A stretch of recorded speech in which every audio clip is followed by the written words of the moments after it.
नमस्कार दोस्तों, मैं सुमित्रा माँ अवतार फाउंडेशन ध्यान हम्म। ग्रुप में आप सभी का बहुत बहुत वेलकम करती हूँ। और आइए हम अपनी ध्यान यात्रा को आरंभ करते हैं दोस्तों।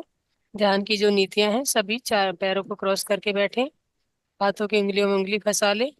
और जो हाथों में उंगली नहीं फंसाना चाहता दोस्तों, तो वो चिन्ह मुद्रा में भी बैठ सकता है। और आंखों को कोमलता से बंद कर लीजिए। अपने शरीर का सबसे पहले रिलैक्स पोजीशन में ले आए।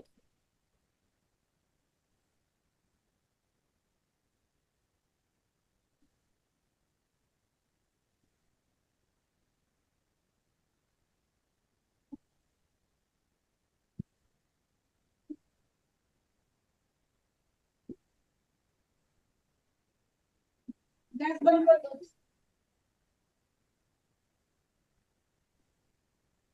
तो दोस्तों, रिलैक्स पोजीशन में ले आए अपने आप को। और रिलैक्स करते हुए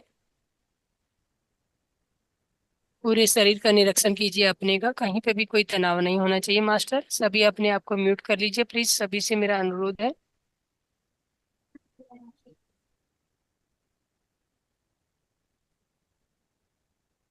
शुभ लक्ष्मी जी, सभी को म्यूट कर दीजिए। शुभ लक्ष्मी मैम। शुभ लक्ष्मी मैम, सभी को म्यूट कर दीजिए, ऑल म्यूट कर दीजिए प्लीज।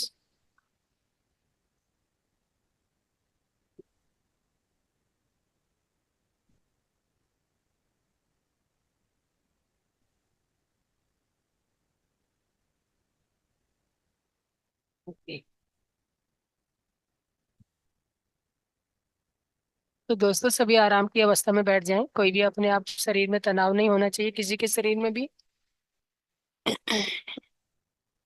पूरे शरीर का निरीक्षण कीजिए आंखें बंद करके। ये अगर कोई तनाव है कहीं पे भी, किसी शरीर के बॉडी पार्ट्स में किसी में भी तनाव है, तो उस तनाव को जाने के लिए कहिए वहां से। क्योंकि ये आपका ही शरीर है, आपका भौतिक शरीर है, इसलिए जो आप कहोगे ये बातें सुनता है आपकी। आपको सुनाना आना चाहिए कि मुझे कैसे सुनाना है। तो हम सबसे पहले हम ब्रह्म ऋषि पत्री जी को नमस्कार करते हैं। महाअवतार बाबा जी को नमन है। युक्तेश्वर गिरी जी को नमन है। लाहिरी महाशय को नमन है। योगा योगदानंद जी को नमन है। सप्तऋषि पत्नियों को नमस्कार है। सभी संपूर्ण गुरुमंडल को नमस्कार है।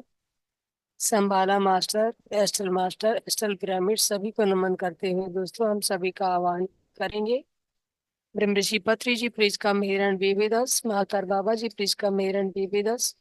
हमारे स्पिरिचुअल गुरुदेव भगवान please come here and be with us. Yukteswar Giri ji please come here and be with Lahiri master please come here and be with us. Mahavatar Baba ji, Yogananda ji, सप्तऋषि पत्नियां please come here and be with us. Shambhala master please come here and be with us. संपूर्ण गुरुमंडल please come here and be with us. तो दोस्तों, महसूस कीजिए सभी की चेतना के साथ आप जुड़ चुके हैं। आप महसूस कीजिए जिनका भी हमने आवाहन किया है वो आपके पास आके बैठ चुके हैं। एक मंडलाकार स्थिति में बैठे हैं, गोलधारा जैसे बना के हाथ से हाथ मिला के बैठे हुए हैं। आप ऐसा फील कीजिए कि आप एक दायरे में, गोल दायरे में बैठे हैं और सभी ने आपस में दोनों के अपने अपने हाथ पकड़ रखे हैं। सभी की ऊर्जा, आपके शरीर पे आपकी चेतना सभी की ऊर्जा ग्रहण कर रही है। आप उनकी चेतना से पूरी तरह से जुड़ चुके हैं। तो मास्टर, आज हम जो ध्यान करेंगे अपनी सांसों को ही फोकस करते हुए करना है मास्टर। सबसे पहले हम अपना ध्यान अपने सहस्त्रार चक्कर पे ले जाएंगे। सहस्त्रार चक्कर से 4 उंगल ऊपर हमारा ईशान चक्र होता है, तो हम ईशान चक्कर तक सांस भरनी है मास्टर।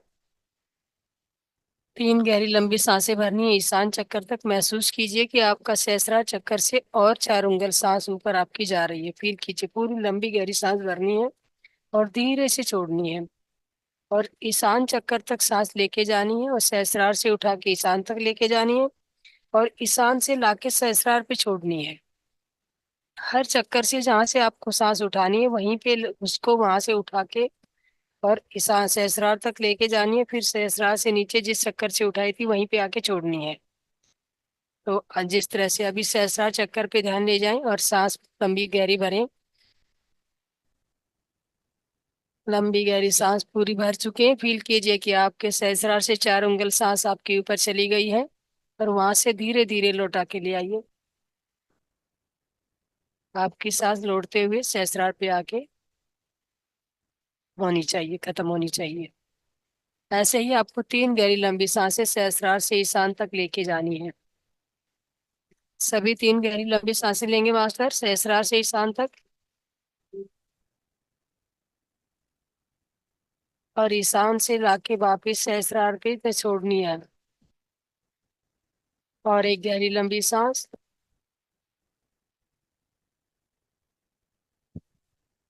सहस्रार पे छोड़ दीजिए।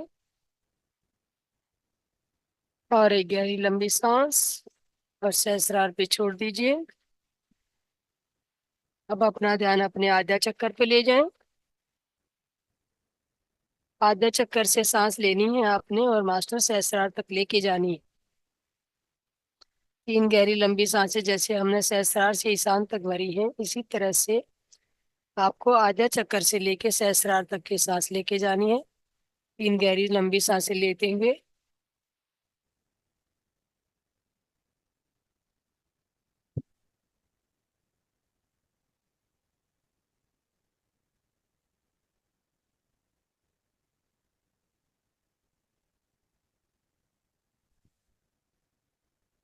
अब अपना ध्यान अपने विशुद्धि चक्कर पे ले जाएं। विशुद्धि चक्कर से आपको इस सहस्रार तक सांस लेके जानी है और फिर वापस विशुद्धि चक्कर पे लाके छोड़नी है।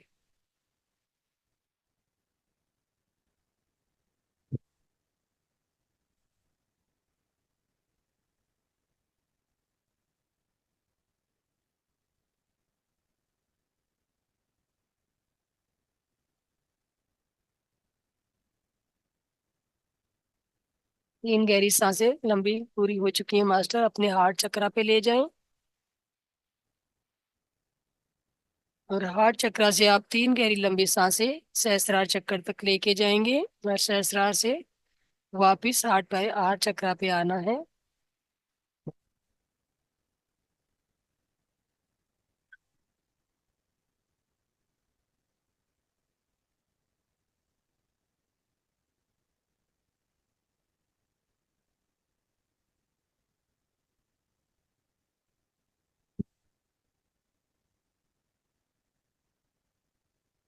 अब धीरे से अपना ध्यान अपने मणिपुर चक्कर पे ले जाएं। अब 3 गहरी लंबी सांसें आप मणिपुर चक्कर से भरेंगे और सहस्रार तक लेके जाएंगे। सहस्रार से वापस मणिपुर तक आना है आपको। सहस्रार और मणिपुर से सांस भरते हुए सहस्रार तक जाना है और सहस्रार से वापस मणिपुर पे आना है मास्टर।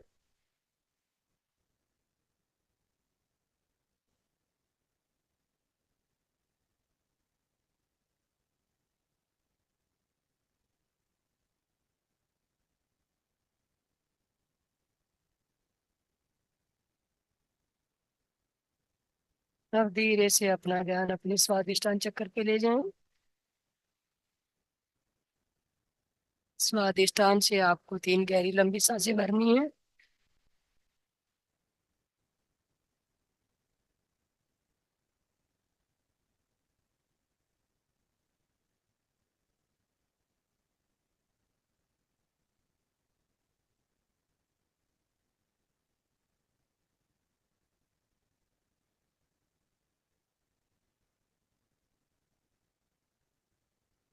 अब धीरे से अपना ध्यान अपने मूलाधार चक्कर पे ले जाएं।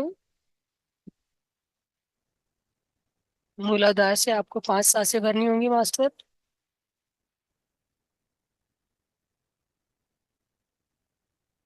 सहस्रार तक लेके जानी है, सहस्रार से वापस मूलाधार पे सांस छोड़नी है।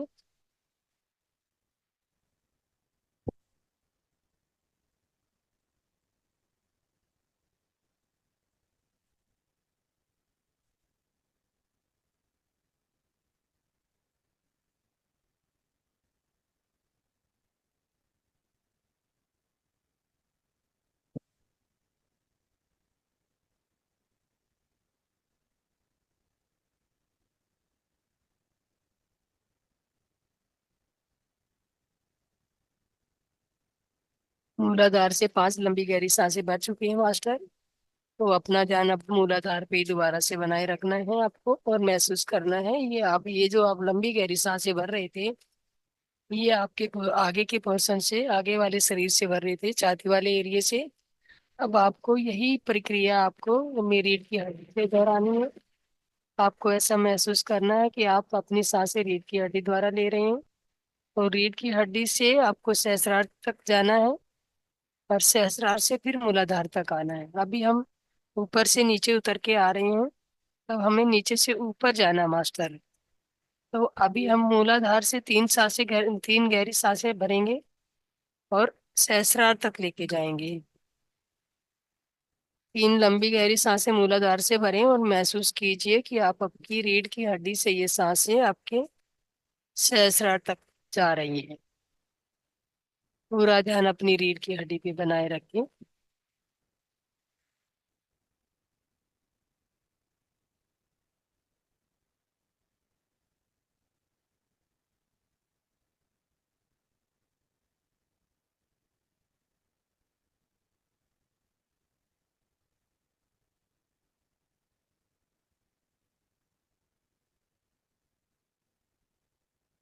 अब मूलाधार से हमारा स्वादिष्टान चक्कर है, आपकी रीढ़ की हड्डी बैकबोन लोअर बैक से आप, जहाँ पे आपका स्वादिष्टान चक्कर है उसके बैक साइड से, लोअर बैक से आपको सांस भरनी है और सहस्रार तक लेके जानी है।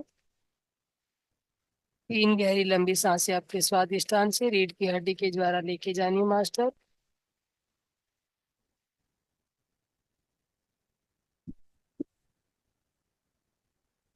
और वापिस से स्वादिष्टान पे लाके छोड़नी है।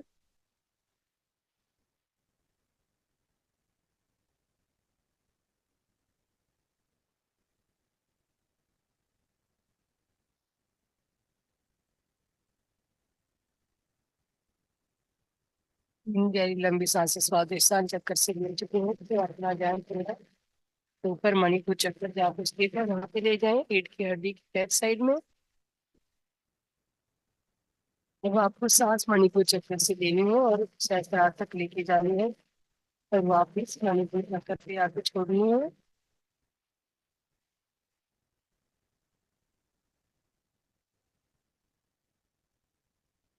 सांसें लंबी और गहरी होनी चाहिए, जल्दबाजी कोई ना करो।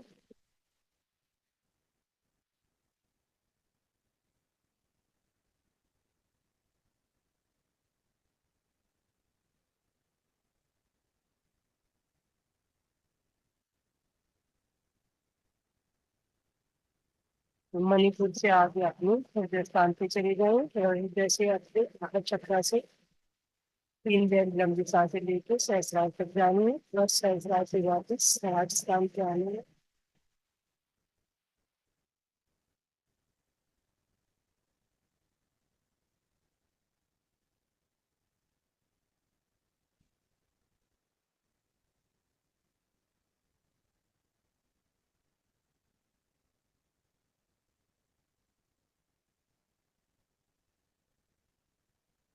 और चक्र से होते हुए अपना ध्यान विशुद्धि चक्कर पे ले जाए। विशुद्धि चक्कर से आपको 3 लंबी गहरी सांसें लेनी है, और स्थान से होकर वापस विशुद्धि पे आना है।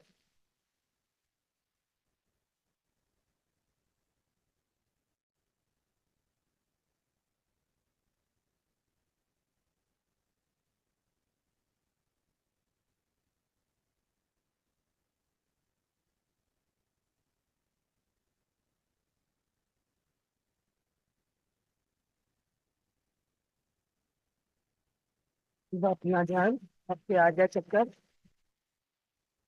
यहाँ पे आपका आजा चक्कर है, सिर के बैक साइड के एरिया में, वहाँ पे अपना ध्यान लेके जाए, और वहां से सहस्रार तक आपको सांस भरनी है।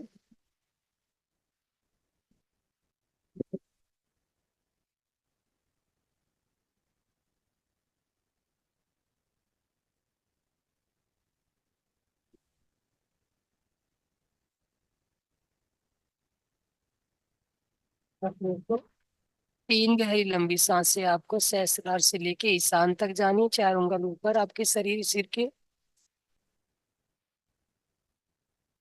और सहस्रार से वापिस आना है।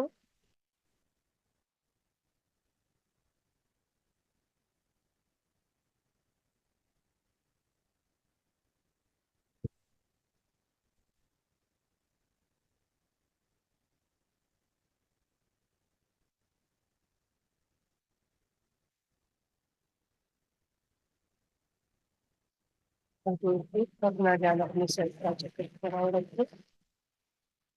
यह की ट्वीट कौशल प्रमाणी ऊर्जा सहस्रार से पूरी तरह से आपके नदी के चारों तरफ रखते हैं। सहस्रार से आपको ओम का उच्चारण करना है 3 टाइम। तभी अपने आप को म्यूट रखेंगे दोस्तों, ओम का उच्चारण करेंगे।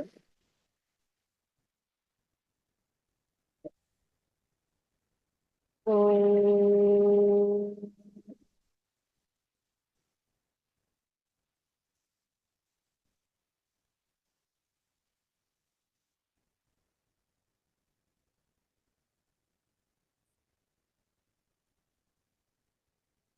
ओम।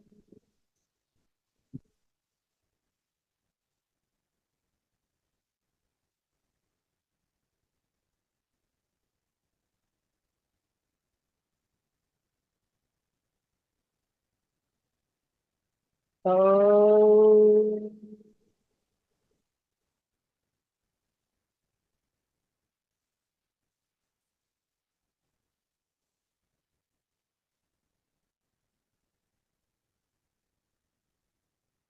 अब ये प्रक्रिया दोस्तों हर चक्कर पे लेके जानी है आपको, और यही प्रक्रिया दोहरानी है। लंबी गहरी सांस लेनी है और ओम का उच्चारण करना है। अब अपने आगे चक्कर पे ले जाए ध्यान, ओम का उच्चारण कीजिए। ओम।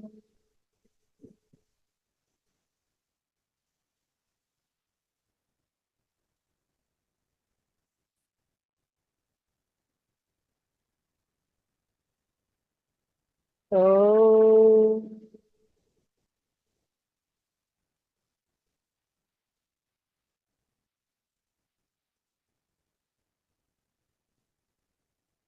जैसे जैसे आप ओम का उच्चारण कर रहे हैं अपने पूरे शरीर में झंझनाहट फैल रही है और ओम का उच्चारण पूरे शरीर में गूंज रहा है।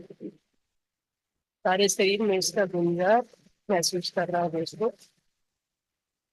ओम।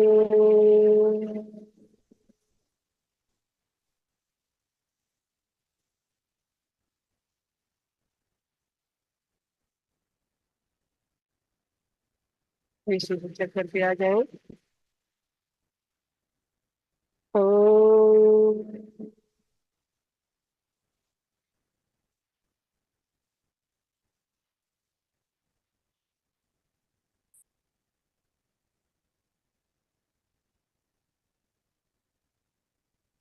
ओम।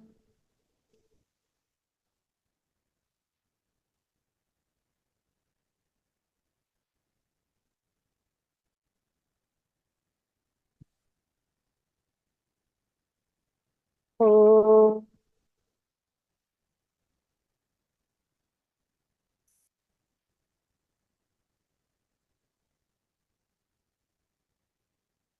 हार्ट चक्रा पे।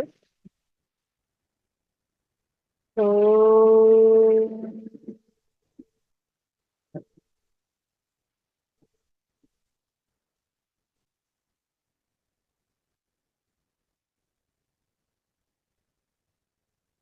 ओम।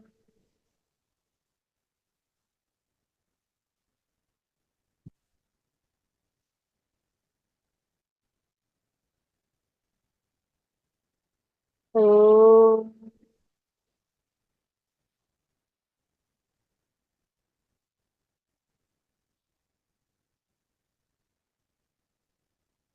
मणिपुर चक्र। ओम।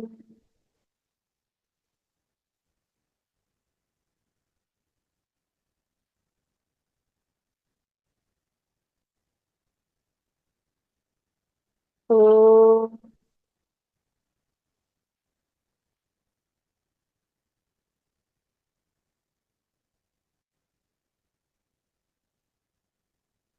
ओम।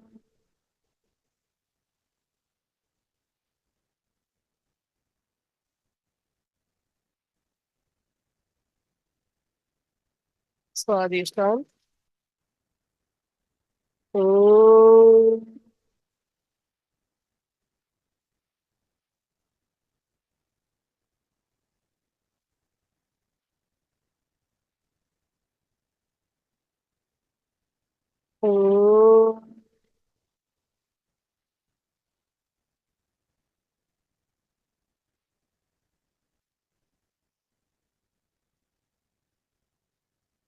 ओम।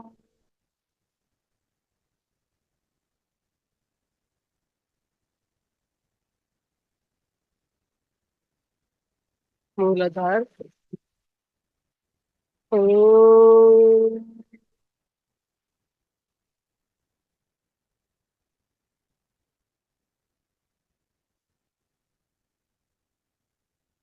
ओम।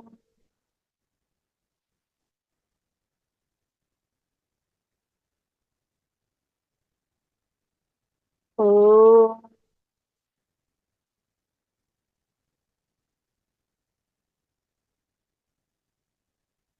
मूलाधार बैक साइड। ओम।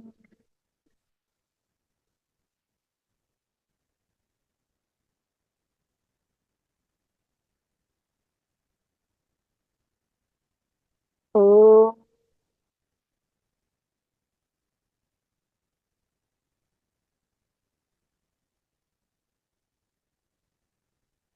ओम।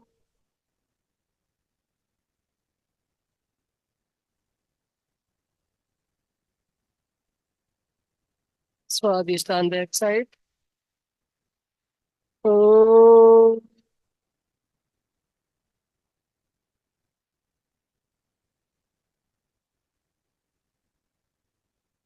ओम।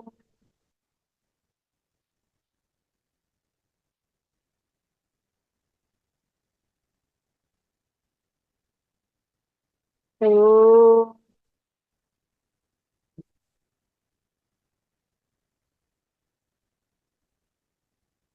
मणिपुर। ओम।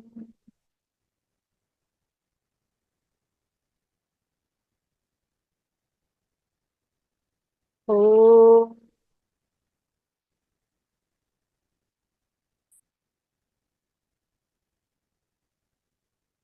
ओम।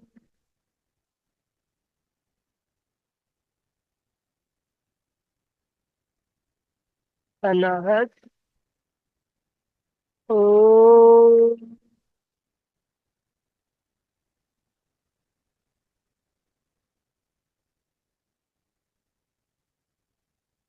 ओम।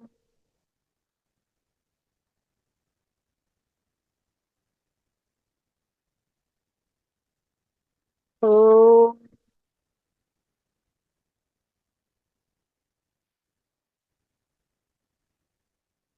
विसुद्धि। ओम।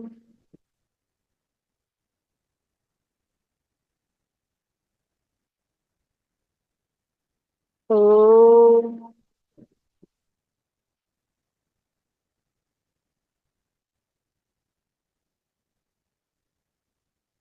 ओम।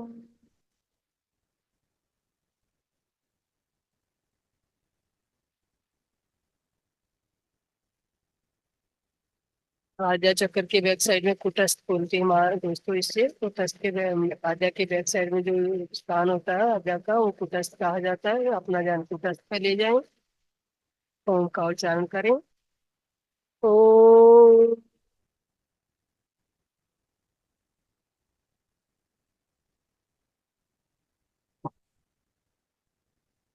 ओम।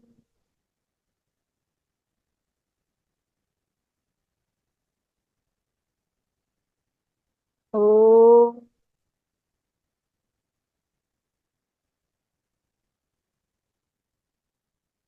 अब अपना ध्यान सहस्त्रार पे ले जाएं। सहस्त्रार से ईशान तक जाना है। लंबी गहरी सांस भरनी है। ओम का उच्चारण करना है। माँ का शब्द अंदर मुंह में गूंजना चाहिए, पूरे शरीर में गुंजन होनी चाहिए इसकी। ओम।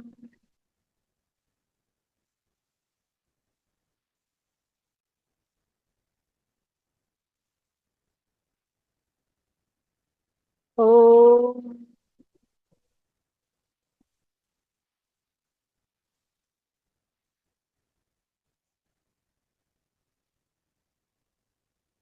ओम।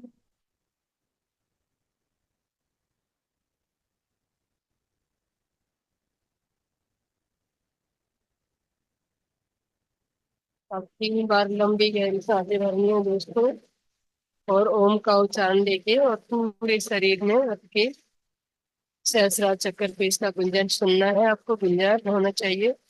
लंबी गहरी सांस और ओम का उच्चारण करके और शरीर में भ्रामरी प्राणायाम की तरह करना है। ओ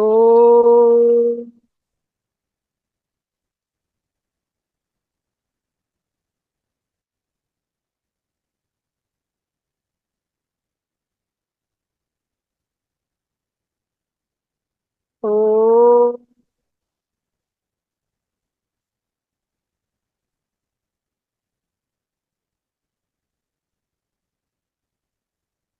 ओ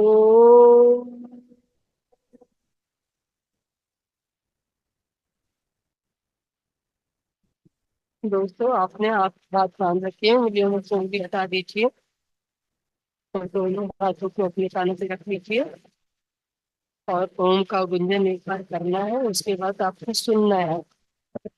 आप दोनों हाथों पे, दोनों कानों पे हाथ लगाएंगे और ओम का उच्चारण करेंगे। और जब सुनने की बारी आएगी तो दोनों कान को हटा लेना है और लेफ्ट तरफ अपना कान झुक जाना है।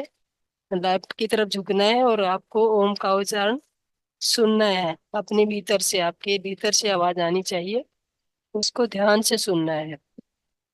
पहले दोनों कानों पे हाथ रख लीजिए और लंबी गहरी सांस भरते हुए ओम का उच्चारण कीजिए। ओ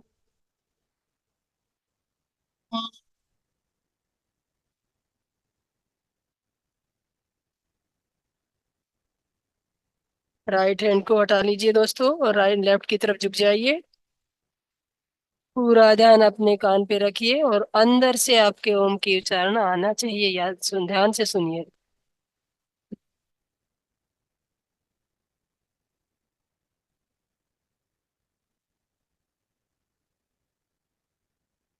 पूरा ध्यान अपने लेफ्ट कान पे बनाए रखें।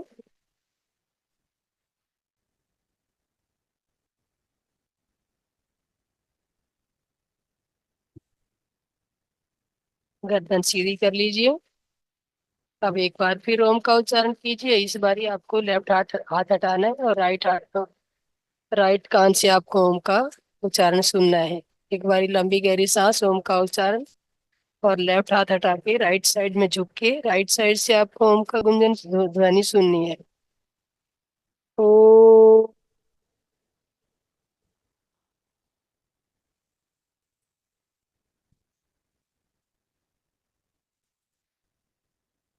लेफ्ट हाथ हटा लीजिए और राइट साइड में झुक जाइए। कान को दबाए रखिए और ओम का आवाज अंदर से सुनिएगा।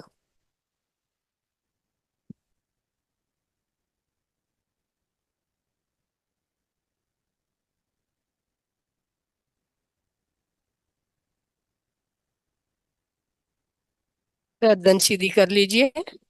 आखिरी 5 सेकंड। अब अपने दोनों हाथों को अपनी आंखों पे रख लीजिए 5 सेकंड के लिए।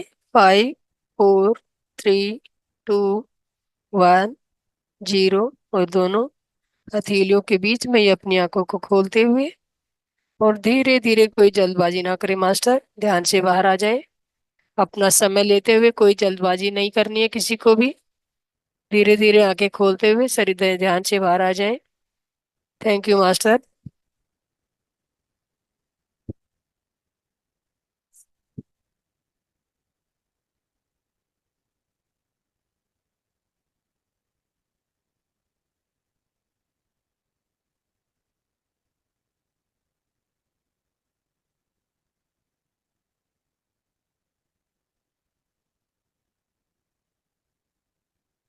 तो दोस्तों, आप अपने आप को अनम्यूट कर सकते हैं। मैंने अनम्यूट का ऑप्शन सभी को दे दिया है। और जो भी अपना ध्यान अनुभव शेयर करना चाहता है, अपने आप को अनम्यूट करते हुए अपना ध्यान अनुभव शेयर कर सकते हैं। Thank you. बहुत अच्छा ध्यान, बहुत अच्छा ध्यान।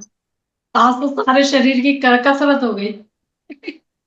थैंक यू बहुत कामिनी। सुंदर, बहुत ही सुंदर ध्यान बहुत हुआ आज। सुंदर। बहुत सुंदर। बहन जी, एक बात बताइए।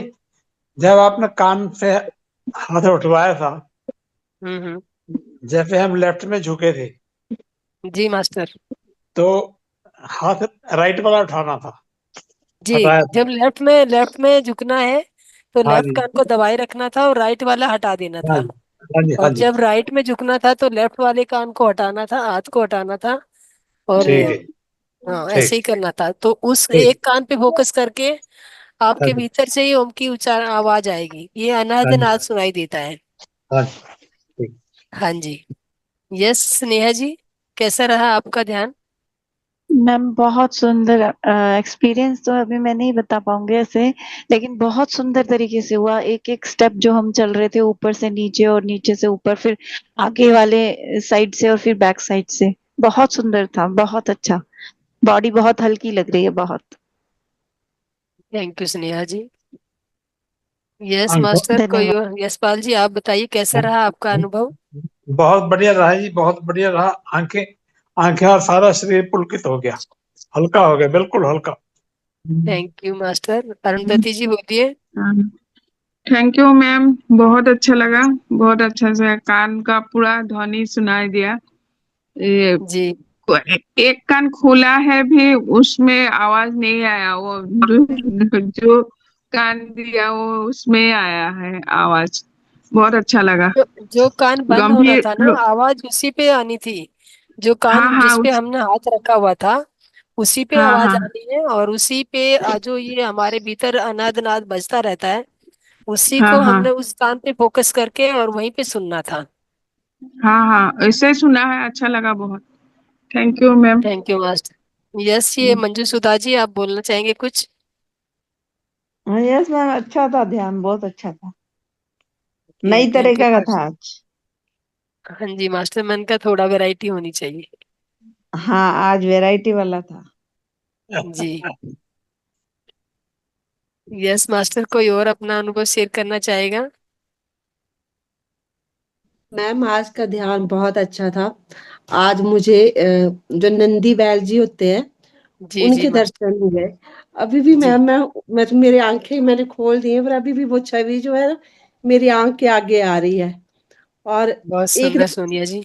बहुत ही मतलब इतने सुंदर वाले दर्शन हुए कि लंबे लंबे उनके सींग थे, गले में घंटी थी, सफेद कलर था उनका, इतना सुंदर दर्शन हुए मैम। और बहुत ही मजा आया मैम, बहुत ही सुंदर, अद्भुत। Thank you ma'am, thank you आज के ध्यान के लिए। Thank you ma'am, thank you so much. Yes yes master, ये रमेश जी। हाँ जी मैडम जी, एक तो मैं आपका ये वीडियो मिल जाएगा रिकॉर्डिंग।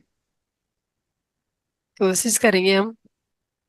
सेकंड मेरा क्वेश्चन था जी, आप जब आपने रीढ़ की हड्डी के बारे में बोला है हम्म। बीच में शुरू शुरू में, या हम्म। कब बोला है मुझे नहीं पता, उसके बाद मुझे नहीं पता कहाँ। तो बहुत अच्छी बात है, आपको पता होना उसके भी नहीं बाद आप चाहिए। जितना आप मुझे नहीं अनकॉन्शियस पता कि रहेंगे मैं ना, कहाँ हूँ। हाँ, तो आप डीप में चले गए, सुनने की स्थिति में आ गए रमेश जी। और इसी के लिए हम सारा कार्य कर रहे हैं। ये जो ध्यान हमारा है, हमें यहाँ पहुंचने तक ही करना है। यहाँ तक की हमारी यात्रा की, हमें शून्यता में जाना है, और वहां पे आप पहुंच गए तो बहुत अच्छी बात है। मेरी बातें सुनना बहुत जरूरी नहीं है, जो मैं बोल रही हूँ वो सुनना मस्ट नहीं है। आपको यहाँ जाना जरूरी मुझे था नहीं जहाँ पे पता आप क्या पहुंच आपने चुके हैं। क्या बोला क्या ना बोला है उसके बाद, लेकिन आ, जब मेरी फिर मैं प्रवास से वापस आया तो हम्म। आपका आपका ये था कि कोई क्वेश्चन है तो बोलो। जी जी जी।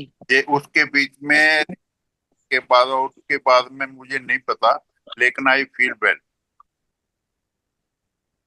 जी मास्टर। भी इसका ए, क्या है ये कंसर्न, कैसे, क्या मेरा मैं अभी चला ही नहीं इस रास्ते पे, भी आपको नहीं सुन पाया। देखिए, मैं आपको क्या बोल रही हूँ रमेश जी, आपने जो जो ध्यान किया ना आपने, तो वो ध्यान की गहराई में पहुंच गए आप। आपको मैंने जी मेरी बातें सुनना कोई जरूरी नहीं है, मेरा काम वही था कि आप ध्यान की गहराइयों में उतर जाएं। जी मैं सिर्फ आपका जो आपके विचारों की जो फ्रीक्वेंसी थी, जो विचार आते हैं, विचार आने से हमारी बातों की जो ध्यान की फ्रीक्वेंसी है वो बन नहीं पाती है। तो एक किस्म से मैं आपको उलझा रही थी अपनी बातों में कि आप विचारों से ना उलझें और अपने ही भीतर उतर जाएं। मेरी सिर्फ जी यही कोशिश थी। तो और वही आप पहले वो कर जी। चुके, आप मेरी बातें ना सुन के आप अपने भीतर उतर चुके हैं और आपने आनंद अनुभव किया होगा। अभी आपको कैसा फील हो रहा है? मैं फील सही फील कर रहा हूँ, बहुत अच्छा लगा है, क्योंकि मैं वो इतने लोगों को मिल भी आया हूँ जिनको कभी देखा नहीं, देखिए और अब ऐसे आगे आगे। दृश्य में भी जा आया हूँ नहीं। जी। हाँ तो ये आपने ऐसे एस्ट्रल दृश्य में ट्रैवलिंग ऐसे की बाग। है रमेश जी। आपने यहाँ बैठे बैठे ही सभी लोगों के जहाँ पे आप जा चुके हैं, वो आपका सूक्ष्म शरीर निकल के आपके भीतर से और वो वहां जाके आ चुका वापिस। आपकी ये एक किस्म से एस्ट्रल ट्रैवलिंग हो गई है। ये थर्ड आई का अनुभव होता है एक किस्म से। ये वहां जाने के बाद भी हम एस्ट्रल ट्रैवलिंग कर सकते हैं। नहीं, वो उनको मैं जानता भी ना पहचानता हूँ, अब वो इंडिया के हैं। उनकी कई बार तो वो बात नहीं आप समझ आ नहीं रही थी जानते कैसे क्या उनको बोल रहे हैं। रमेश जी, आप उनको नहीं जानते, लेकिन आपके भीतर जो आत्मा बैठी है, सोल जो बैठी है आपकी, आपका ये कोई पहला जन्म जी नहीं है। आप किसी न किसी जी जन्म में आपकी सोल उनको जानती है।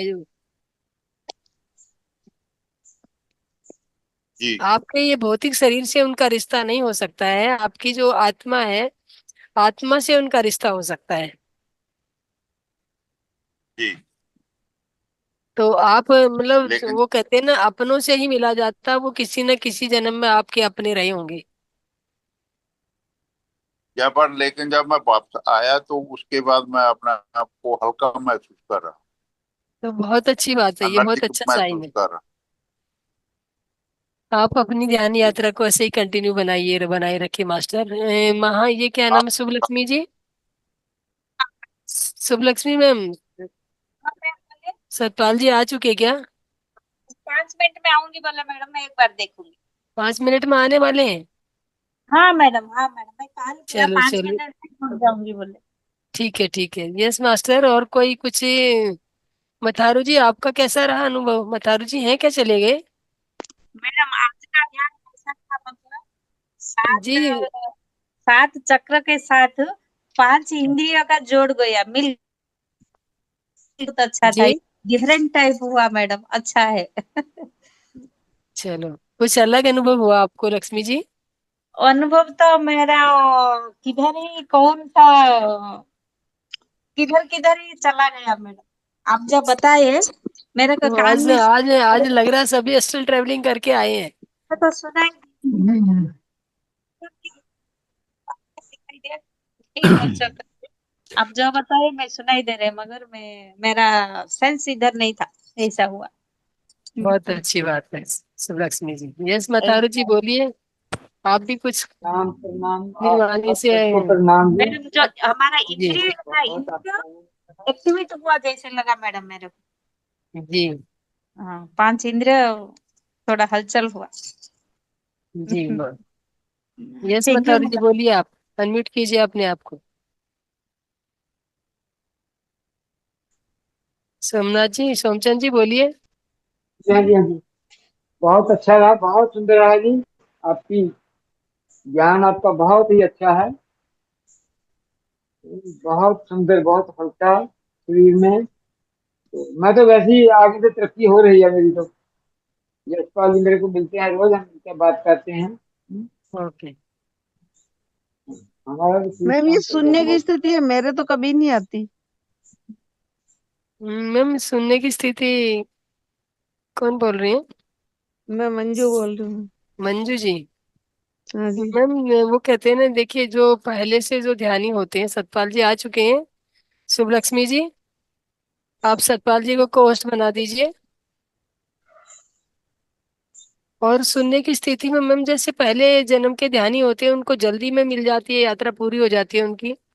और हम लोग जो अभी के ध्यानी अभी ध्यान करना शुरू हुए, उनको थोड़ा समय लगता है। तो आप निराश मत होइए, आपकी स्थिति भी ऐसी आने वाली है। ये नहीं है कि कई बारी सालों लग जाते हैं, और कई कई बारी फर्स्ट डे में ही आ जाती है। जी मैम। तो धन्यवाद दोस्तों। और हमारे बीच में सतपाल जी आ चुके हैं जो भगवत गीता का ज्ञान देने वाले हैं। तो आप तन्मयता से भगवत गीता की ज्ञान सुनिए। कल जो उन्होंने फर्स्ट अध्याय का ज्ञान दिया था बहुत ही अच्छा था, बहुत ही अमेजिंग था, अनुभव था उसका बताने का। और मुझे लगता है कि सबको पहला अध्याय सबको याद भी हो गया होगा कि उनमें क्या बताया गया था। तो आइए इसी तरह से आज आज हम दूसरे अध्याय को सुनते हैं सतपाल जी से। सतपाल जी बहुत बहुत स्वागत है इस मंच पे आपका। Over to you Satpal ji. जी नमस्कार, सभी को प्रणाम, आत्मवंदन। और भगवत गीता की जो हमारी स्वाध्याय की श्रृंखला चल रही है उसमें पहला अध्याय हमने देखा अर्जुन विषाद योग। हम अपने परिवार के साथ किस तरह बंधे हुए हैं ये अर्जुन विषाद योग में बताया गया। अपने परिवार, अपने कुटुंबीजन, अपने स्वजन, मैं और मेरा का बंधन इतना गहरा है कि जब हम अपने सामने कर्तव्य को यानी कर्म मेरा क्या है उसको, अपने धर्म को और अपने स्वजनों को तोलते हैं तो हमें हमारे सगे संबंधी ज्यादा प्रिय लगते हैं। तो यही मोह की स्थिति है। इस मोह की स्थिति से निकलने के बाद ही जो कर्म है उसको समझना कि मेरा कर्म क्या है, मेरा धर्म क्या है और मुझे किस तरीके से अपनी आत्मा के कल्याण के लिए काम करना है।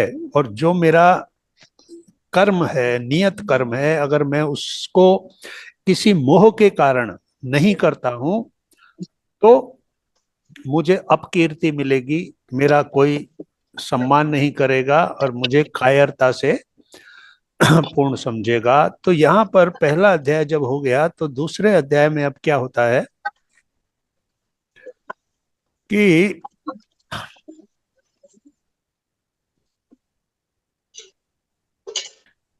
अब श्री कृष्ण आते हैं बीच में और यहां से वो अपने हाथ में लेते हैं अर्जुन के मन का अंधेरा, उसको दूर करने के लिए वो ज्ञान का प्रकाश जो फैलाते हैं। कोई अनम्यूट हुए हैं और वो बहुत डिस्टरबेंस हो रहा है, चेक कर लीजिए। तो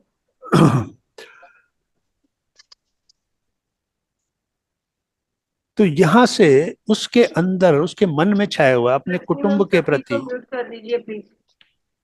जो परिवार के साथ हमारे संबंध रहे होते हैं उनके आगे हम अपने कर्तव्य को भी समझ नहीं पाते हैं।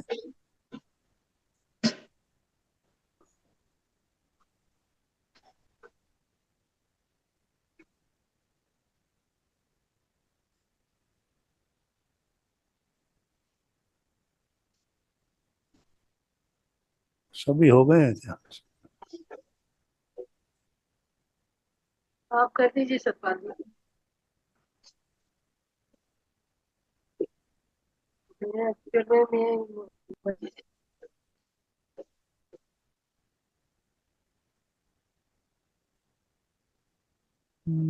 अभी तो कोई दिखाई नहीं दे रहा तो ठीक है, लेकिन अभी आवाजें आ रही हैं, समझ में नहीं आ रहा कहाँ से आ रही हैं। तो यहाँ से देखिए बीच में आवाज आती है, बहुत डिस्टरबेंस होता है, मेरा भी एक वो टूटता है। देखिए कौन है जो अनम्यूट हो रहा है। मैं देख रहा था पर मुझे कोई मिला नहीं।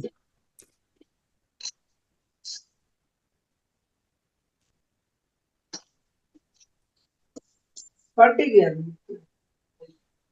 कल पहली बार। तो 2 लीटर 1 लीटर डाल दिया मैंने उसमें, और ये वाला दूध पड़ा था यूं का यूं डाल दिया पूरा। भाई कितनी सारी किसका बना दिया, अभी तो ये बड़ी जो तो खा ही नहीं रहा। कोई तो जमा के तो खराब तो नहीं होता, वजह से थैली बड़ी शुभ लक्ष्मी मैम।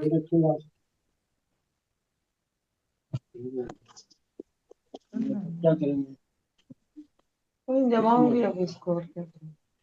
अभी गरम करनी थी। गरम की बात है नहीं।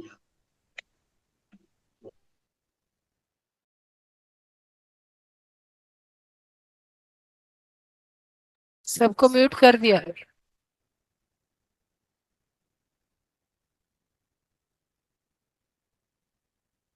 आप अपने आप को अनम्यूट कर लीजिए सतपाल जी। जी जी। Thank you. तो भगवत गीता का ज्ञान है क्या, क्या हमको देता है और क्यों ये जरूरी है? वो ये है कि हमारे जन्म से लेकर जैसे जैसे हम बड़े होते हैं, हमारे जो संस्कार हैं वो परिवार के प्रति, अपने संबंधियों के प्रति, मेरे अपने कौन हैं, इनके साथ इतने प्रगाढ़ हो जाते हैं कि हम ये मान के चलते हैं कि संसार का जो भी नियम कायदा है वो मैं अपने परिवार पर लागू नहीं करूंगा, बाकी चीजें बाहर की हैं। लेकिन ये जो मेरे सगे संबंधी हैं, ये अगर कुछ गलत काम करते हैं, क्योंकि यहाँ ये एक धर्म युद्ध है। धर्म युद्ध क्यों है? क्योंकि एक गलत काम को पांडवों को कौरवों के द्वारा सताया जा रहा था, उनको परेशान किया जा रहा था और किसी न किसी तरीके से उन्हें मारने तक की भी चेष्टा हो रही थी। तो एक अधर्म की स्थिति थी। तो अधर्म का साथ, अधर्म को यहाँ रिप्रेजेंट करता है दुर्योधन और धृतराष्ट्र, क्योंकि धृतराष्ट्र राजा हैं, उनका कर्तव्य था कि वो सब चीजों पे नजर रखें और किसी के भी प्रति अगर कुछ गलत हो रहा है तो उसको वो न्याय दें। लेकिन धृतराष्ट्र अपने कर्तव्य से विमुख रहे और दुर्योधन जो है उसने पांडवों को मारने के लिए, उनको हर तरह से सताने के लिए बहुत सी चालें चली। तो ये एक अधर्म की स्थिति थी और उस अधर्म का साथ देने के लिए कर्ण जैसे महावीर धनुर्धर, सिर्फ इसलिए कि दुर्योधन ने उसको एक राज्य का राजा बना दिया था, उस एहसान के लिए उसने बुराई का भी साथ देना स्वीकार किया।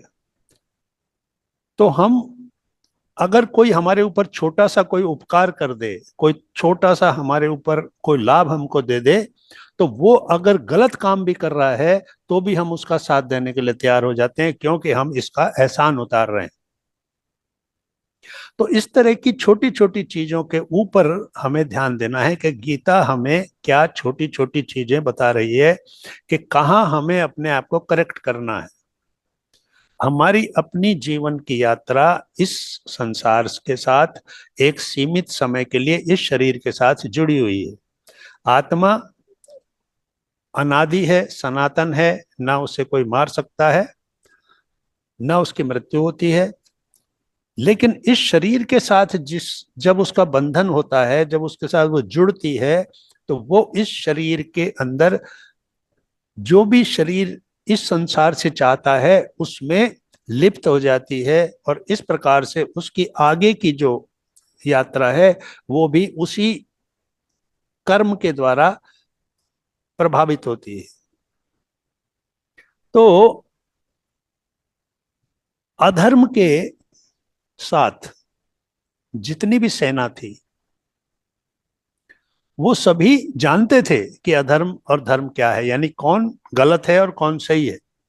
लेकिन अपने अपने पारिवारिक संबंधों के कारण, अपने अपने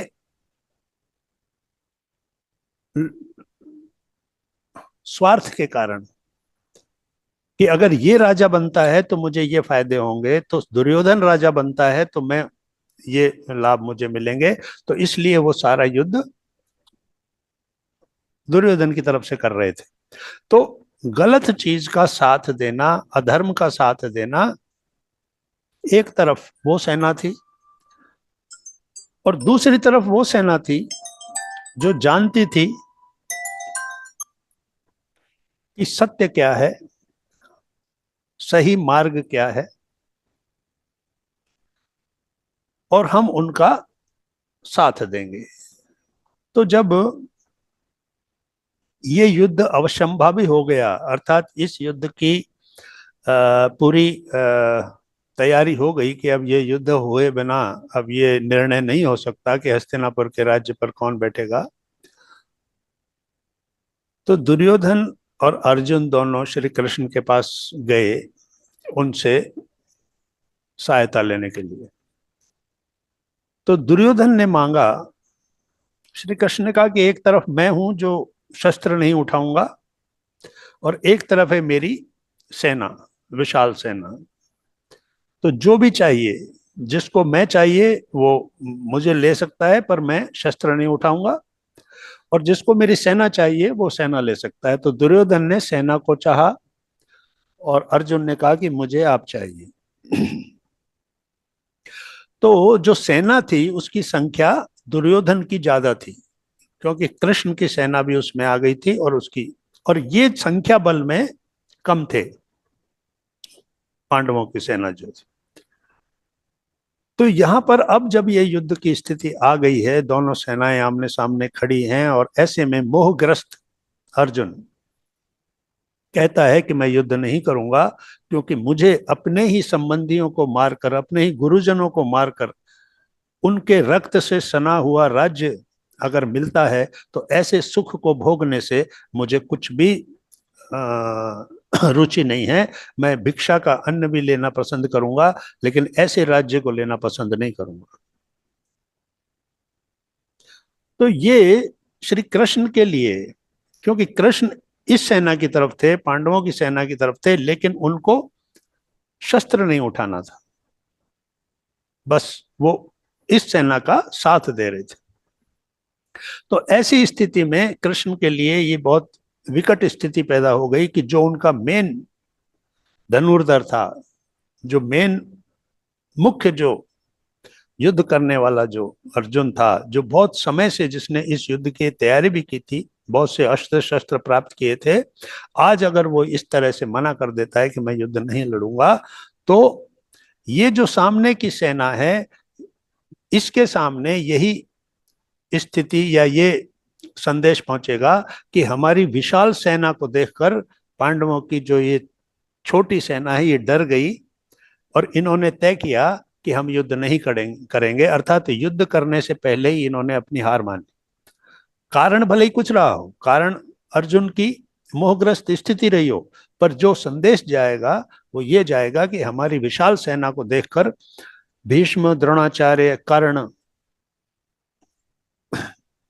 अश्वत्थामा, कृपाचार्य, ऐसे ऐसे योद्धाओं को देखकर और इतनी विशाल सेना को देखकर पांडवों की सेना में भय फैल गया और उन्होंने युद्ध से इनकार कर दिया। तो इस प्रकार से वो अपकीर्ति जो फैलेगी और फिर जो ये विशाल सेना है ये इस हारी हुई सेना को बंदी भी बना सकती है, कुछ भी किया जा सकता है। तो श्री कृष्ण के सामने ये एक बड़ा विकट स्थिति आ गई कि अर्जुन को वापस कैसे युद्ध के लिए तैयार किया जाए। तो यहाँ धर्म और अधर्म के बीच का युद्ध है, यानी सही और गलत। धर्म और अधर्म का मतलब है जो सही है, शास्त्रीय तरीके से जो होना चाहिए, और एक तरफ वो है जहां पूरी तरह से अपना स्वार्थ, लोभ, लालच, ईर्ष्या, हिंसात्मक विचार, क्रोध, एक तरफ ये हैं जिनसे दुर्योधन भरा हुआ है और जो कहता है कि मैं बिना युद्ध के 1 इंच जमीन भी, सुई की नोक के बराबर जमीन भी देने के लिए तैयार नहीं हूं। तो ये था कि अपने लिए सब कुछ चाहना, ये अधर्म की स्थिति थी। और धर्म की स्थिति ये थी कि पांडवों ने कहा था कि हमें सिर्फ 5 गांव अगर दे दें तो हम अपना वहां रह सकते हैं, हमें रहने के लिए जगह चाहिए। तो उसने कहा था बिना युद्ध के मैं कुछ भी देने के लिए तैयार नहीं। तो ये धर्म और अधर्म की स्थिति थी जिसके लिए ये युद्ध होने जा रहा था। लेकिन अब अर्जुन का इस युद्ध से विमुख हो जाना और ये निर्णय लेना या घोषणा करना कि मैं युद्ध नहीं करूंगा, श्री कृष्ण के लिए एक चुनौती का कार्य हो गया। और वहां से उन्होंने उस ज्ञान को दिया जो आज हजारों साल बीत जाने के बाद भी उतना ही प्रासंगिक है, उतना ही रेलिवेंट है, उतना ही उचित है हमारे जीवन के लिए भी। वो उतना ही मार्गदर्शक है जितना उस समय के लिए अर्जुन के लिए था। इसलिए भगवत गीता को मैनुअल हमारे जीवन का माना जाता है कि अगर हम इसको पढ़कर इसकी छोटी छोटी बातों को, इंस्ट्रक्शंस को देखें कि उनमें क्या छुपा हुआ है, तो हमारा जो संशय है, हमारी जो दुविधा है, हम अक्सर किसी भी चीज को लेकर ये निर्णय नहीं कर पाते कि ये करूं कि ये करूं। उसको बोलते हैं धर्म संकट, कि निर्णय लेने की स्थिति में दो बातें सामने आ रही हैं, अगर ये करता हूं तो ये है और वो करता हूं तो वो कर। तो इस प्रकार से अपने निर्णय स्पष्ट रूप से लेने का मार्गदर्शन मिलता है। संशय की स्थिति समाप्त होती है, क्योंकि जब भी आप डाउटफुल स्थिति में कोई कार्य करते हैं तो वो कार्य पूरा नहीं होता, ना आप इधर के रहते ना उधर के रहते। तो इसलिए जो कुछ भी हमें यहाँ से मिलता है, जो ज्ञान मिलता है, निर्देश मिलते हैं, इंस्ट्रक्शन मिलती है, उसको बहुत बारीकी से छोटी छोटी बातों को समझना है कि ये मेरे जीवन में कहाँ अप्लाई होता है, मैं कहाँ आता हूँ पिक्चर में। क्या ये बातें सिर्फ कृष्ण और अर्जुन के बीच संवाद के रूप में है, या मैं भी इसमें कहीं इन्वॉल्व होता हूँ? मुझे भी कुछ ऐसा मिलता है जो मेरे जीवन को नया मार्ग दिखाता है, नया मोड़ देता है। क्योंकि जो कुछ भी हमें ये संसार सिखाता है, जो भी शिक्षा ज्ञान इस संसार से मिलता है, वो इस संसार से जोड़ने के लिए ही मिलता है। ज्यादा से ज्यादा आप कैसे इस संसार को अपना बनाएं, सारा ज्ञान उसी पे आधारित है। पैसा कमाना, रिश्ते निभाना, अपने लिए नाम कमाना, समाज में अपनी इज्जत बनाना, बड़े पदों पे पहुंचना, शक्तिवान होना, यानी ऐसे पदों पे पहुंचना जहां हाथ में शक्ति आती है, ये सब इस संसार की चीजें हैं जो इस संसार में रहने तक आपकी हैं। आत्मा का इन चीजों से कोई लेना देना नहीं है। ये संसार जैसे ही आत्मा इस शरीर को छोड़ती है, ये संसार भी नष्ट हो जाता है। वही शरीर जो अभी तक बहुत कुछ करता था, उसका नाम था, पैसा था, शौहरत थी, सिर्फ आत्मा के छोड़ देने के बाद ही वो एक खाली मकान की तरह पड़ा रहता है और उसको नष्ट करना जरूरी हो जाता है। तो उस शरीर से ऐसा मोह क्यों? तो वही इस दूसरे अध्याय में कृष्ण बताने जा रहे हैं कि तुम अपने सगे संबंधियों को, अपने लोगों को उनके शरीरों से देख रहे हो, जबकि वो आत्माएं हैं। वो निरंतर इन शरीरों को धारण करते हैं। जैसे पुराने कपड़े को छोड़ दिया जाता है और नया वस्त्र पहन लिया जाता है, उसी तरह से आत्मा इन शरीरों को धारण करता है। इसलिए तुम्हें धर्म के मार्ग पर चलने के लिए अगर इनका ये शरीर नष्ट करना पड़े तो भी तुम्हें इसमें बिल्कुल भी मोहग्रस्त नहीं होना चाहिए। क्यों? क्योंकि आत्मा सनातन है, आदि है, अनंत है, वो कभी नष्ट नहीं होती। ना उसे जलाया जा सकता है, न सुखाया जा सकता है, न काटा जा सकता है, न मारा जा सकता है। ना आत्मा कभी किसी को मारती है, ना वो मरती है। तो तुम उनको जिस नजर से देख रहे हो, वो उनके शरीर के नजर से देख रहे हो। उनके पीछे जो है वो मूल शक्ति, वो आत्मा है। तो ये हमेशा थे, यही राजा लोग, यही तुम्हारे सारे स्वजन पहले भी थे, आज भी हैं और आगे भी रहेंगे। जन्म लेने से पहले ये अप्रकट थे, अर्थात नहीं थे, कहीं भी नहीं थे। जन्म लेते ही ये प्रकट हो गए, अर्थात इस शरीर के रूप में दिखाई देने लगे। और जैसे ही आत्मा इस शरीर को छोड़ेगी, ये फिर अप्रकट हो जाएगी। ये आत्मा इस शरीर के रूप में ये आत्मा प्रकट हुई है, यानी ये दिखाई दे रही है इस शरीर के रूप में, लेकिन जैसे ही ये शरीर को छोड़ती है फिर अप्रकट हो जाएगी। तो आत्माओं की स्थितियां क्या हैं? सिर्फ शरीरों के माध्यम से वो दिखाई देती हैं, अन्यथा वो अप्रकट रहती हैं, दिखाई नहीं देती हैं। तो यहां से बात शुरू करते हैं। अथ द्वितीय अध्याय। तो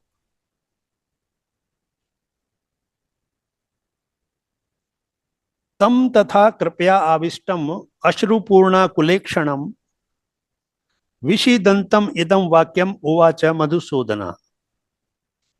इस प्रकार करुणा से व्याप्त हुआ, आंसुओं से भीगा हुआ और व्याकुल नेत्रों से शोकग्रस्त हुआ अर्जुन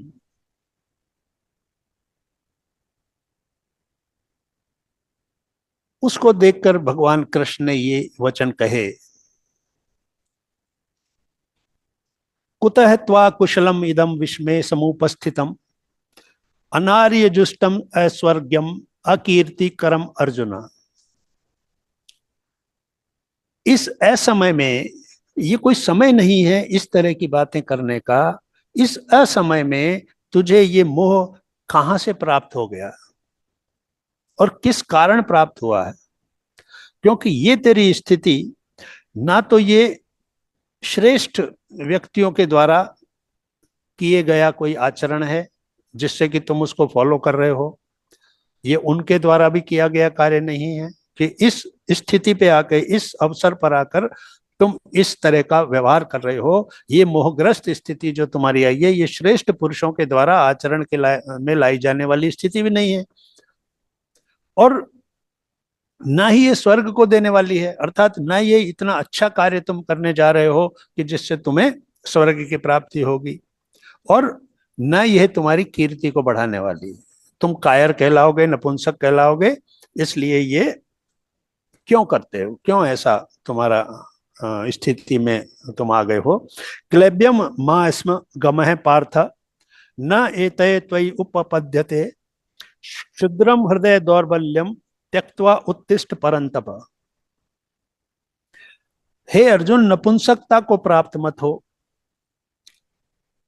तेरे लिए उचित नहीं है, क्योंकि तू एक धनुर्धर है, वीर है।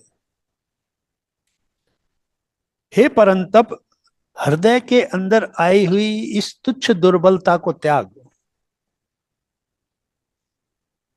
उस स्वजनों के प्रेम के कारण तेरे हृदय के अंदर जो दुर्बलता आ गई है उसको त्याग और युद्ध के लिए खड़ा हो।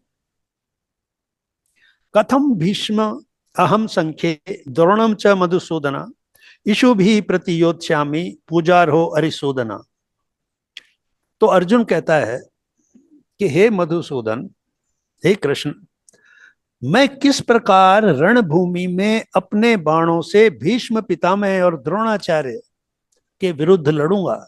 मैं तो इनकी गोद में खेला हुआ हूं, मैं तो इनके साथ बड़ा हुआ हूं, इनके प्रेम और स्नेह के कारण ही मैं आज इस स्थिति में आया हूं। द्रोणाचार्य ने ही मुझे आज इस धनुर्धर बनाया है, मैं उन्हीं से युद्ध करूं?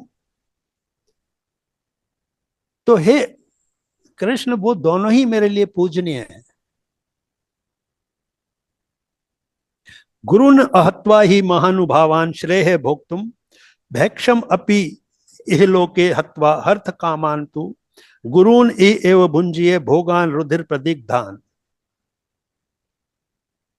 मैं इन गुरुजनों को मारकर, इन महानुभावों को मारकर इस लोक में भिक्षा का अन्न भी खाना कल्याणकारक समझता हूं। यानी कुछ भी प्राप्त करने के लिए अगर इनको मारना पड़े तो उससे अच्छा यह है कि मैं भिक्षा मांग लूं, पर मैं इनके ऊपर शस्त्र नहीं चला सकता, क्योंकि गुरुजनों को मारकर भी इस लोक में, इस संसार में उनके खून से सने हुए, उनके रुधिर से सने हुए अर्थ और काम रूप भोगों को ही तो भोग पाऊंगा।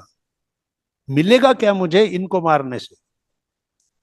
भोग मिलेंगे, अपनी कामनाएं, इच्छाएं पूरी करूंगा, धन मिलेगा, ऐश्वर्य मिलेगा, लेकिन वो किससे सना हुआ होगा? वो इनके खून से रंगा हुआ होगा।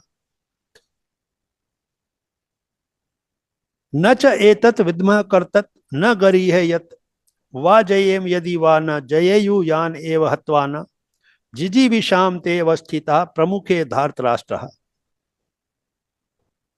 और हमको तो ये भी नहीं पता कि हमारे लिए युद्ध करना उचित भी है कि नहीं है। हम ये भी नहीं जानते कि हम जीतेंगे या वो जीतेंगे। और जिनको मारकर हम जीना भी नहीं चाहते, यानी मेरे स्वजन, उनको मारकर मैं जीना भी नहीं चाहता, वो ही हमारे आत्मीय, हमारे स्वजन, वो धृतराष्ट्र के पुत्र हमारे सामने मुकाबले में खड़े हैं। कार्पण्य दोषोपहत स्वभाव पृच्छामि त्वाम धर्म सम्मूढ़ चेता यत श्रेय शात निश्चितम ब्रूहि तत् में शिष्य ते अहम शादी माम त्वाम प्रपन्नम। तो अब कायरता रूप दोष से उपहत हुआ स्वभाव उसका वैसा हो गया, यानी कायरता रूप दोष उसमें आ गया, और धर्म के विषय में मोहित चित्त हो गया। वो धर्म यानी ड्यूटी, क्या करना है क्या नहीं करना है। तो धर्म मेरा क्या है, मुझे करना क्या चाहिए, इस स्थिति में मोहित चित्त हुआ वो अर्जुन कहता है कि मैं आपसे पूछता हूं, श्री कृष्ण से कहता है कि मैं आपसे पूछता हूं कि मेरा निश्चित कल्याण किस में है, वो मेरे लिए बताइए, क्योंकि मैं आपका शिष्य हूं, इसलिए मैं आपकी शरण में आया हूं, मुझे शिक्षा दीजिए। तो अर्जुन स्वयं ही अपने लिए मार्गदर्शन मांग रहा है कि मैं कायरता के दोष से हो गया हूं, मैं कायरता का दोष मुझ में आ गया, मैं स्वीकार करता हूं, लेकिन मैं अपने धर्म के प्रति कोई निर्णय नहीं ले पा रहा हूं कि मेरा धर्म इस स्थिति में क्या है।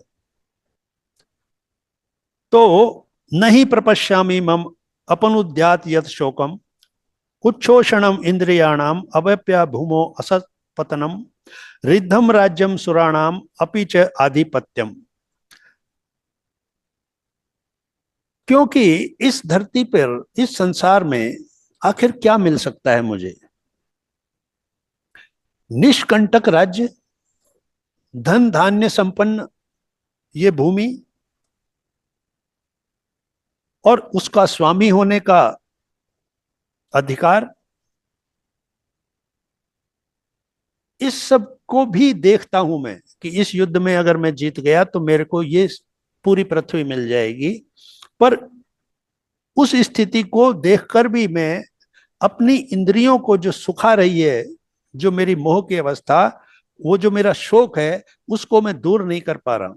अर्थात एक तरफ वो है जो मुझे मिलने वाला है, और एक तरफ वो है जिनको मैं खोने वाला हूं।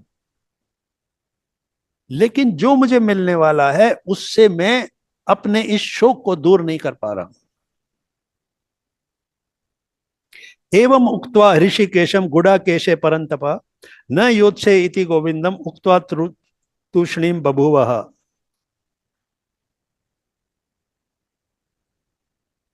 संजय बोले, अब यहां पर संजय आ गए हैं बीच में, जो धृतराष्ट्र को सुना रहे हैं, सारी आंखों देखा वर्णन बता रहे हैं। तो हे राजन, यानी आज संजय बोलते हैं धृतराष्ट्र को कि हे राजन, निद्रा को जीतने वाले अर्जुन अंतर्यामी श्री कृष्ण महाराज के प्रति इस प्रकार कहकर फिर श्री गोविंद भगवान से युद्ध नहीं करूंगा, यह स्पष्ट कहकर चुप हो गए। यानी कहीं भी उनके निर्णय में कोई वो नहीं था, उन्होंने स्पष्ट कह दिया कि मैं ये युद्ध नहीं करूंगा। तम उवाच ऋषिकेश प्रसन्न एव भारत सेनयो उभयो मध्य विषीदंतम इदम वचा। तो संजय कहते हैं कि हे भरतवंशी धृतराष्ट्र, अंतर्यामी श्री कृष्ण महाराज दोनों सेनाओं के बीच में शोक करते हुए उस अर्जुन को हंसते हुए से ये वचन बोले। अब श्री कृष्ण ने बोलना शुरू किया। श्री भगवान उवाच अशोचान अन्वशोच त्वम प्रज्ञावादान च भाषसे गतासून अगतासून चैन अनुशोचंती पंडिता। तू शोक करने योग्य मनुष्यों के लिए शोक करता है, तू शोक न करने वाले मनुष्यों के लिए शोक करता है, यानी जिनके लिए शोक नहीं करना चाहिए तो उनके लिए शोक करता है, दुख अपने अंदर ला रहा है। और पंडितों के जैसे वचन कह रहा है, यानी तू ज्ञान मुझे बता रहा है, जिनके प्राण चले गए हैं, यानी जो अब तक जीवित थे लेकिन आज वो जीवित नहीं है, अर्थात उनके प्राण चले गए हैं। और जिनके प्राण अभी नहीं गए हैं, यानी जो इस संसार में अभी रह रहे हैं, ज्ञानी व्यक्ति पंडित जन उनके लिए कभी शोक नहीं करते। अर्थात जो इस संसार में आए, यहाँ रहे और इस संसार को छोड़कर चले गए, ना तो उनके लिए शोक करने की आवश्यकता है, और जो आज यहाँ हैं और जो क्योंकि वो भी जाने वाले हैं, इस संसार में स्थायी रूप से रहने के लिए कोई नहीं आया है, तो उनके लिए शोक नहीं किया जाता। ज्ञानी व्यक्ति जो जानकार है, जो पंडित है, वो पंडित यहाँ किसी पर्टिकुलर व्यक्ति के लिए नहीं है, यानी जो ज्ञानी है वो पंडित है, तो वो कभी शोक नहीं करेगा। न तु एव अहम जातु न आसम न तुम न इमे जनाधिपः न च एव न भविष्यामः सर्वे वयम अतः परम। न तो ऐसा है कि किसी काल में मैं नहीं था, तू नहीं था, ये राजा लोग नहीं थे, और ना ही ऐसा है कि इससे आगे आने वाला जो समय होगा उसमें हम सब नहीं रहेंगे। अर्थात हम थे, हम हैं और हम आगे भी रहेंगे। क्यों? क्योंकि हमारा मूल स्वरूप ये शरीर नहीं है। ये शरीर चला जाता है तो भी वो जो है वो हमेशा रहता है, केवल शरीर नहीं रहता। इसलिए मैं और तुम और ये सभी राजा लोग पहले भी थे, आज भी हैं और आगे भी रहेंगे।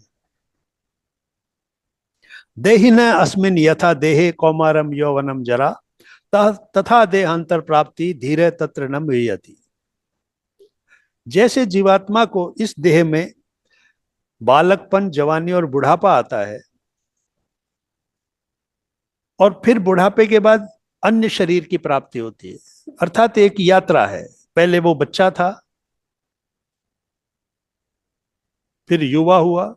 जब वो युवा हुआ तो बच्चा कहाँ चला गया? बच्चा युवा में परिवर्तित हो गया, अब वो बच्चा नहीं रहा, अब वो एक नया रूप सामने आ गया। और वो युवा फिर वृद्ध हो गया, बूढ़ा हो गया। अब वो युवा कहाँ चला गया? शक्ल बदल गई, चेहरा बदल गया, शरीर की शक्ति बदल गई, वो कहाँ चला गया? वृद्ध हो गया। तो उसी प्रकार वृद्धावस्था के बाद भी अगली अवस्था है, फिर नया बचपन प्राप्त होना। तो ये एक सर्किल है, बालकपन, युवावस्था, वृद्धावस्था, फिर नया शरीर अर्थात फिर बालकपन। तो ये निरंतर चलती हुई प्रक्रिया है। मात्रा स्पर्शातु कौन्तेय शीतोष्ण सुख दुखदाः आगमा पायिन अनित्या तान तितिक्षत्स्व भारतः। हे कुंती पुत्र, सर्दी, गर्मी और सुख दुख को देने वाले इंद्रिय और विषयों के संयोग तो उत्पत्ति, विनाशील और अनित्य हैं, इसलिए हे भारत उनको तू सहन कर।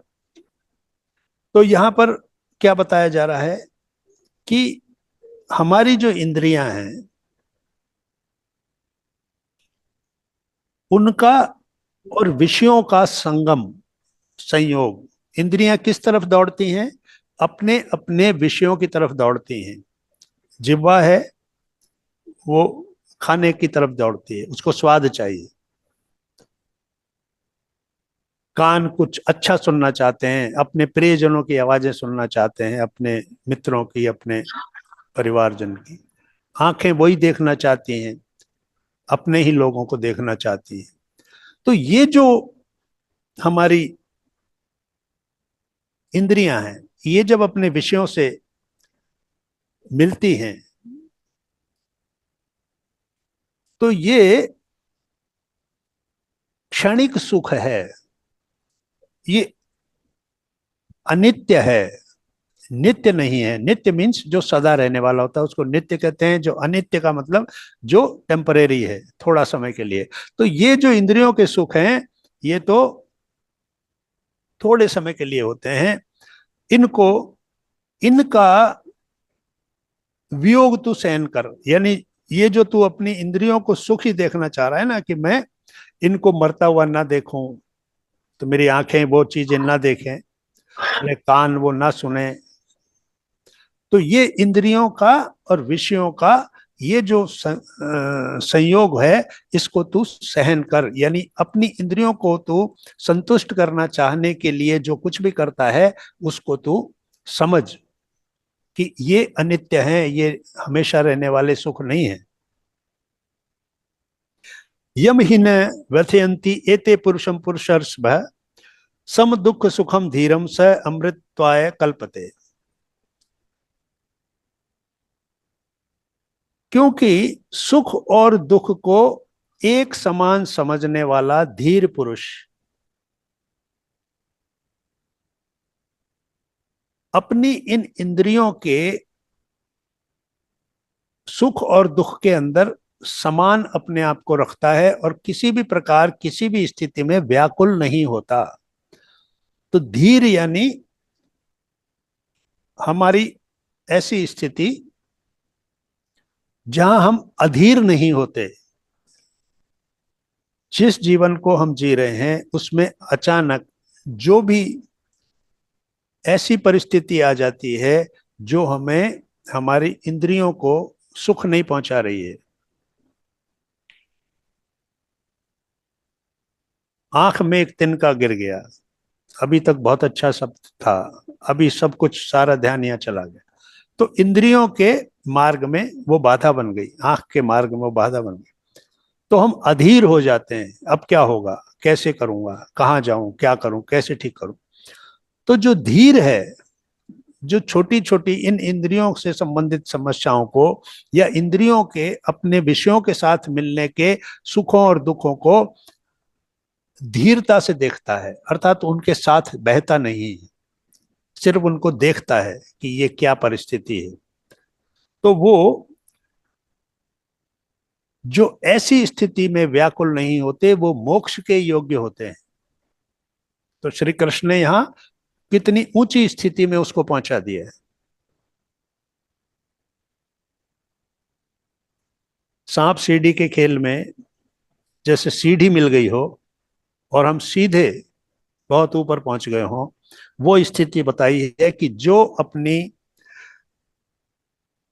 सुख दुख को समान समझने वाले धीर पुरुष, जो सुख में उत्तेजित नहीं हो जाते और दुख में जो शोकग्रस्त या व्याकुल नहीं हो जाते, उन की स्थिति बताई है कि वो मोक्ष के योग्य होते हैं, यानी वो मुक्त हैं। मोक्ष यानी कोई दूसरा लोक नहीं, वो इस संसार में रहते हुए ही मुक्त हो जाते हैं। फिर से कोई अनम्यूट हो गए हैं, जिन्हें यहाँ रुचि नहीं है तो वो कृपया लीव कर दें, क्योंकि थोड़ा देखें कि किसने अनम्यूट किया हुआ है, डिस्टरबेंस बहुत हो रहा है। ना सतो विद्यते भावो न असतः विद्यते भाव न अभाव विद्यते सतः उभयो अपि दृष्टे अंत तू अनयो तत्व दर्शि भी। असत वस्तु की तो सत्ता नहीं है और सत्य का अभाव नहीं है। इस प्रकार इन दोनों का ही तत्व ज्ञानी पुरुषों द्वारा देखा गया है। तो असत क्या है और सत्य क्या है, इसको वो बताते हैं। जो इसके अर्थ को समझ गया वो तत्व ज्ञानी कहलाएगा, यानी तत्व से उसने चीजों को जान लिया है।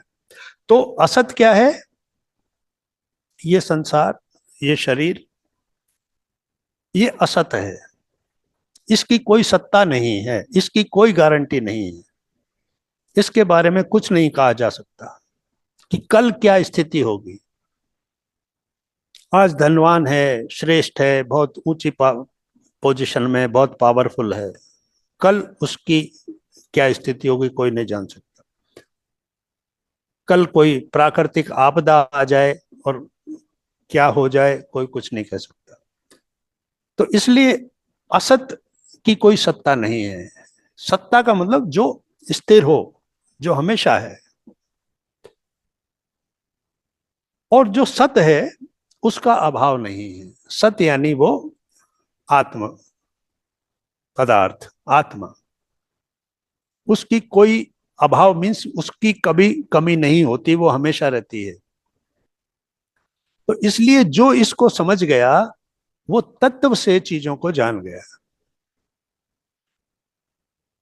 तो तत्वज्ञानी पुरुषों के द्वारा इन दोनों चीजों को देखा गया है और तत्व से चीजों को समझा गया है। तुझे वही करना है। तू इस सांसारिक इन इंद्रियों के द्वारा भ्रमित हो रहा है, तू इस माया जगत को सत्य समझ रहा है, और इस जगत के पीछे, इस माया जगत के पीछे जो वास्तविक शक्ति है, जिस शक्ति से ये पूरा जगत चल रहा है, उस तक तेरी नजर नहीं जा रही। तू सिर्फ इन शरीरों के साथ जुड़ा हुआ है, लेकिन तू ये नहीं देख रहा है कि ये शरीर उस शक्ति से चल रहे हैं जो हमेशा रहती है, जो कभी नष्ट नहीं होती है। अविनाशी तू तत्विद्धि येन सर्वम इदम ततम विनाशम अव्यश्य अश्य न कश्चित कर्तुम अर्हति। नाश रहित है वो जिससे कि ये सारा जगत व्याप्त है। ये सारा जगत जिसमें तू जो कुछ भी हो रहा है उसको होता हुआ देख रहा है। वृक्ष बढ़ रहे हैं, फल आ रहे हैं, फूल आ रहे हैं, पक्षी गा रहे हैं, उड़ रहे हैं, ये जो कुछ भी हो रहा है, ये इस संसार की गति, इस सब के पीछे ये जो दृश्य वर्ग है, अर्थात जो भी तेरी दृष्टि में हो रहा है, इस सब के पीछे वो नाश रहित है, वो है इस सब के पीछे, वो इस सब के पीछे व्याप्त है। वही शक्ति है जो इस पूरे ब्रह्मांड को, पूरे संसार को गतिमान कर रही है, चलायमान कर रही है। और वो जो दृश्य तू देख रहा है वो सारा उस एक के पीछे ही संभव हो पा रहा है। और क्योंकि वो अविनाशी है, इसलिए उसका विनाश करने में कोई भी समर्थ नहीं है। अर्थात आत्मा का कभी भी विनाश संभव नहीं है। तू जिनके लिए शोक कर रहा है, तू जो दुखी हो रहा है, तो वास्तव में एक ऐसी स्थिति में है जहां तू तत्व से चीजों को नहीं समझ पा रहा है कि तू किसके लिए शोक कर रहा है। उन शरीरों के लिए जो निश्चित रूप से एक दिन नहीं रहने वाले हैं, और वो जो हमेशा रहता है उसको तू नहीं देख पा रहा है। इसलिए तू युद्ध के लिए अपने आप को तैयार कर, क्योंकि तेरे अंदर एक गलत ज्ञान की वजह से, सही ज्ञान, तत्व ज्ञान तुझे नहीं है, इसलिए तू अपने आप को शोकग्रस्त करके बैठ गया है। अंतवंत इमे देहा नित्यस्य उक्ता शरीरिण है अनाशिन अप्रमेयस्य तस्मात् युद्धस्व भारत। तो नाश रहित, अब यहां पर क्या बताया है, आत्मा की क्वालिटीज, आत्मा की शक्तियां, तो वो नाश रहित है, नाश नहीं होता, अप्रमेय है, नित्य स्वरूप। जीवात्मा के ये सब शरीर नाशवान कहे गए हैं, इसलिए हे भरतवंशी अर्जुन तू युद्ध कर।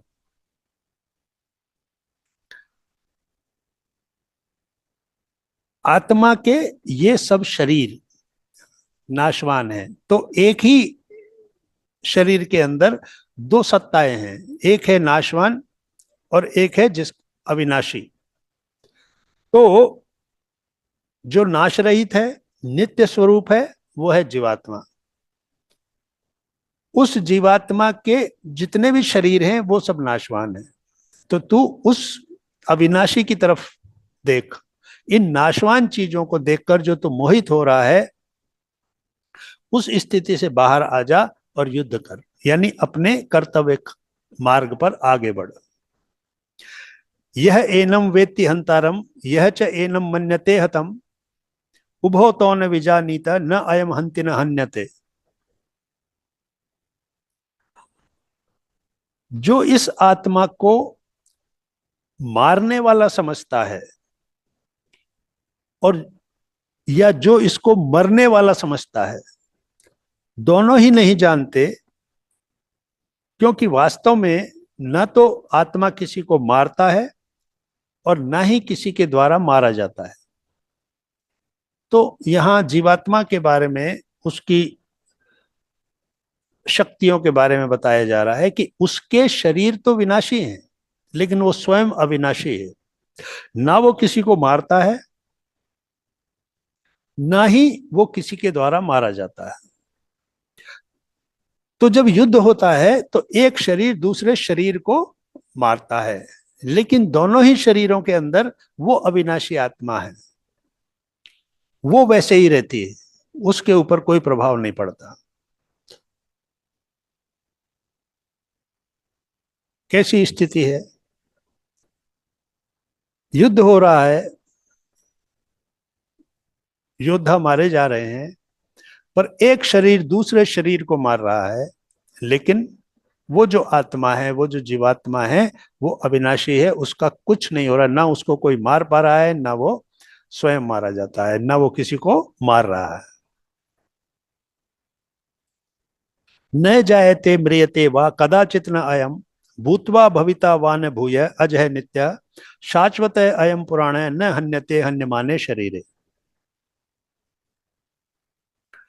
यह आत्मा किसी भी काल में न तो जन्मता है, ना तो कोई जन्म लेता है, और ना ही ये मरता है। इसलिए इसको अजन्मा, नित्य, सनातन और पुरातन कहते हैं। शरीर का मारा जाना एक अलग स्थिति है, और ये हमेशा अविनाशी रहता है। वेद अविनाशिनम नित्यम यह एनम अजम अव्ययम कथम स पुरुष पार्थ कम घातयंती हंति कम। तो जो वो अर्जुन को कहते हैं कि जो इस आत्मा को नाश रहित, नित्य, अजन्मा और अव्यय जानता है, वो कैसे किसको मारता है और कैसे किसको मरवाता है। अर्थात जिसने ये जान लिया कि आत्मा क्या है और शरीर क्या है, आत्मा की सत्ता क्या है और शरीर की स्थिति क्या है, जिसने वास्तव में इस बात को समझ लिया, वो ना तो किसी को मरते हुए देखकर ये समझेगा कि ये मारा गया है, ना वो किसी को मरवा सकता है, क्योंकि वो जानता है कि ये सिर्फ शरीरों तक ही प्रभावी है। जैसे एक कपड़ा उतार दिया और दूसरा कपड़ा पहन लिया, उसी तरह ये जो जीवात्मा है इन शरीरों को इसी तरह से धारण करता है। तो मूल जो स्थिति है आत्मा की, उसको समझने की जरूरत है। वासांसी जीर्णानि यथा विहाय नवानि गृह्णाति नरः अपराणि तथा शरीराणि विहाय जीर्णानि अन्यानि संयाति नवानि देहि। जैसे मनुष्य पुराने वस्त्रों को त्याग कर नए वस्त्र धारण करता है, वैसे ही जीवात्मा पुराने शरीर को त्याग कर नए शरीर को प्राप्त करता है। अर्थात एक कपड़े से ज्यादा इस शरीर का महत्व नहीं है। कपड़ा पुराना हो गया, उसको छोड़ दिया, नया ले लिया। ये प्रकृति की व्यवस्था है। न एनम छिंदन्ति शस्त्राणि न एनम दहति पावकः न च एनम क्लेदयन्ति आप न शोषयति मारुतः। इस आत्मा की स्थिति क्या है? न शस्त्र, कोई भी हथियार इसको काट नहीं सकता, आग इसको जला नहीं सकती, पानी में ये गल नहीं सकता, और वायु इसको सुखा नहीं सकती। किसी भी तरह की बाहरी चीजें इसके ऊपर किसी प्रकार का कोई प्रभाव नहीं डाल सकती। अच्छेद्य है अयम अद्याह्य अयम अक्लेद्य अशोष्य एवच नित्य सर्वगत स्थाणु अचल अयम सनातन। यह आत्मा अच्छेद्य है, एक ही यूनिट है, इसको डिवाइड नहीं किया जा सकता, कोई छेद करके इसको दो भाग में नहीं बांटा जा सका, अच्छेद्य है, अदाह्य है, अग्नि का इस पर प्रभाव नहीं पड़ सकता, अक्लेद्य और निसंदेह अशोष्य है, वायु भी इसको सुखा नहीं सकती। यह आत्मा नित्य सर्वव्यापी अचल स्थिर रहने वाला और सनातन है। तो ये आत्मा की स्थिति समझाकर अर्जुन को वो बता रहे हैं कि तुम्हारा जो भ्रम है वो सिर्फ शरीरों तक स्थित है, पर तुम उसके पीछे जाके देखो और आगे जाके देखो तो तुम्हें पता पड़ेगा कि ये नित्य सर्वव्यापी अचल और स्थिर रहने वाली आत्मा जो है वो एक अलग अस्तित्व है, और ये जो शरीर है ये एक अलग अस्तित्व है। तुम जो कुछ देख रहे हो वो तुम शरीर के रूप में देख रहे हो, उसके अंदर नहीं जा पा रहे हो। अव्यक्त है, अयम अचिंत्य है, अयम अविकार्य, अयम उच्यते, तस्मात् एवं विदित्वा एनम न अनुशोचितुम अर्हसि। यह आत्मा अव्यक्त है, इसको व्यक्त नहीं किया जा सकता, अचिंत्य है और यह विकार रहित कहा जाता है। इसके अंदर किसी प्रकार का कोई विकार होता ही नहीं। जितने भी विकार हैं, काम, क्रोध, मद, लोभ, मोह, मात्सर्य, ये सभी इससे आत्मा से परे हैं। आत्मा का इन किसी भी तरह के किसी विकार से कोई संबंध नहीं है। ये सब आत्मा को प्रभावित नहीं करते, ये सिर्फ आत्मा की यात्रा में अवरोध पैदा करते हैं। इसलिए हे अर्जुन, इस आत्मा को उपयुक्त प्रकार से जानकर तू शोक करने के योग्य नहीं है, अर्थात तुझे शोक करना उचित नहीं, क्योंकि अगर तूने आत्मा की स्थिति को समझ लिया या आत्मा के बारे में ज्ञान प्राप्त हो गया तो तू तत्व से चीजों को जान गया, तत्व ज्ञानी।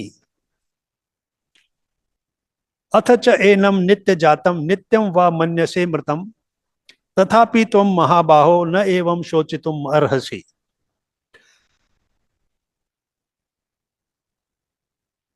लेकिन यदि तू इस आत्मा को सदा जन्म लेने वाला तथा सदा मरने वाला मानता है तो भी हे महाबाहो तू इस प्रकार शोक करने के योग्य नहीं है। अगर तेरी ये समझ है, तेरा ये ज्ञान है कि ये आत्मा भी मरती है और जन्म लेती है, जैसे शरीर के साथ आत्मा ने जन्म लिया और शरीर के साथ ही आत्मा मर गई, तो भी अगर ऐसा भी तेरा विचार है तो भी तू शोक करने के योग्य नहीं है, अर्थात तुझे शोक नहीं करना चाहिए। क्यों? जातस्य ही ध्रुव है मृत्यु ध्रुवम जन्म मृतस्य च तस्मात् अपरिहार्य अर्थेन त्वं शोचितुम अर्हसि। क्योंकि इस मान्यता के अनुसार जन्मे हुए की मृत्यु निश्चित है और मरे हुए का जन्म निश्चित है। अगर तू ये भी मान ले कि आत्मा भी जन्म लेती है और मरती है, तो जिसका जन्म हुआ है उसकी मृत्यु निश्चित है और जिसकी मृत्यु हुई है उसका जन्म निश्चित है। तो इसलिए भी तुझे शोक नहीं करना चाहिए, क्योंकि अगर आत्मा भी जन्म लेती है तो ये सब के सब फिर दोबारा जन्म लेने वाले हैं। अव्यक्तादीनि भूतानि व्यक्त मध्यानि भारतः अव्यक्त निधनानि एव तत्र का परिवेदेवना। हे अर्जुन, संपूर्ण प्राणी जन्म से पहले अप्रकट थे, यानी दिखाई नहीं दे रहे थे, और मरने के बाद भी अप्रकट हो जाने वाले हैं। वो दिखाई किसके माध्यम से रहे? इस शरीर के माध्यम से रहे। जन्म हुआ तो वो दिखने लगे, मृत्यु हुई तो वो दिखना बंद हो गया। केवल बीच के समय में ही वो प्रकट रहते हैं, अर्थात जन्म और मृत्यु के बीच की जो अवधि है, जो समय है, वही है जो उनको प्रकट कर रही है, दिखाई दे रहे हैं। वो इससे पहले और इसके बाद तो वो वैसे भी कुछ नहीं है, कुछ दिखाई देने वाले नहीं है। फिर ऐसी स्थिति में तू शोक क्यों कर रहा है? किसके लिए शोक कर रहा है? आश्चर्यवत पश्यति कश्चित एनम आश्चर्यवत वदति तथा एव च अन्य आश्चर्यवत च एनम अन्य शृणोति श्रुत्वा अपि एनम वेद न च एव कश्चित्। और फिर आगे बताते हैं कि कोई एक महापुरुष ही इस आत्मा को आश्चर्य की भांति देखता है, अर्थात इस आत्मा के प्रति या इस आत्मा तक पहुंचना कोई महापुरुष ही होता है जो इसके बारे में सोचकर आश्चर्यचकित होता है कि ये क्या है, इसकी शक्तियां क्या है, इसकी यात्रा क्या है। अन्यथा सभी सांसारिक प्राणी इससे अनभिज्ञ रहते हैं, इसके बारे में नहीं सोचते हैं।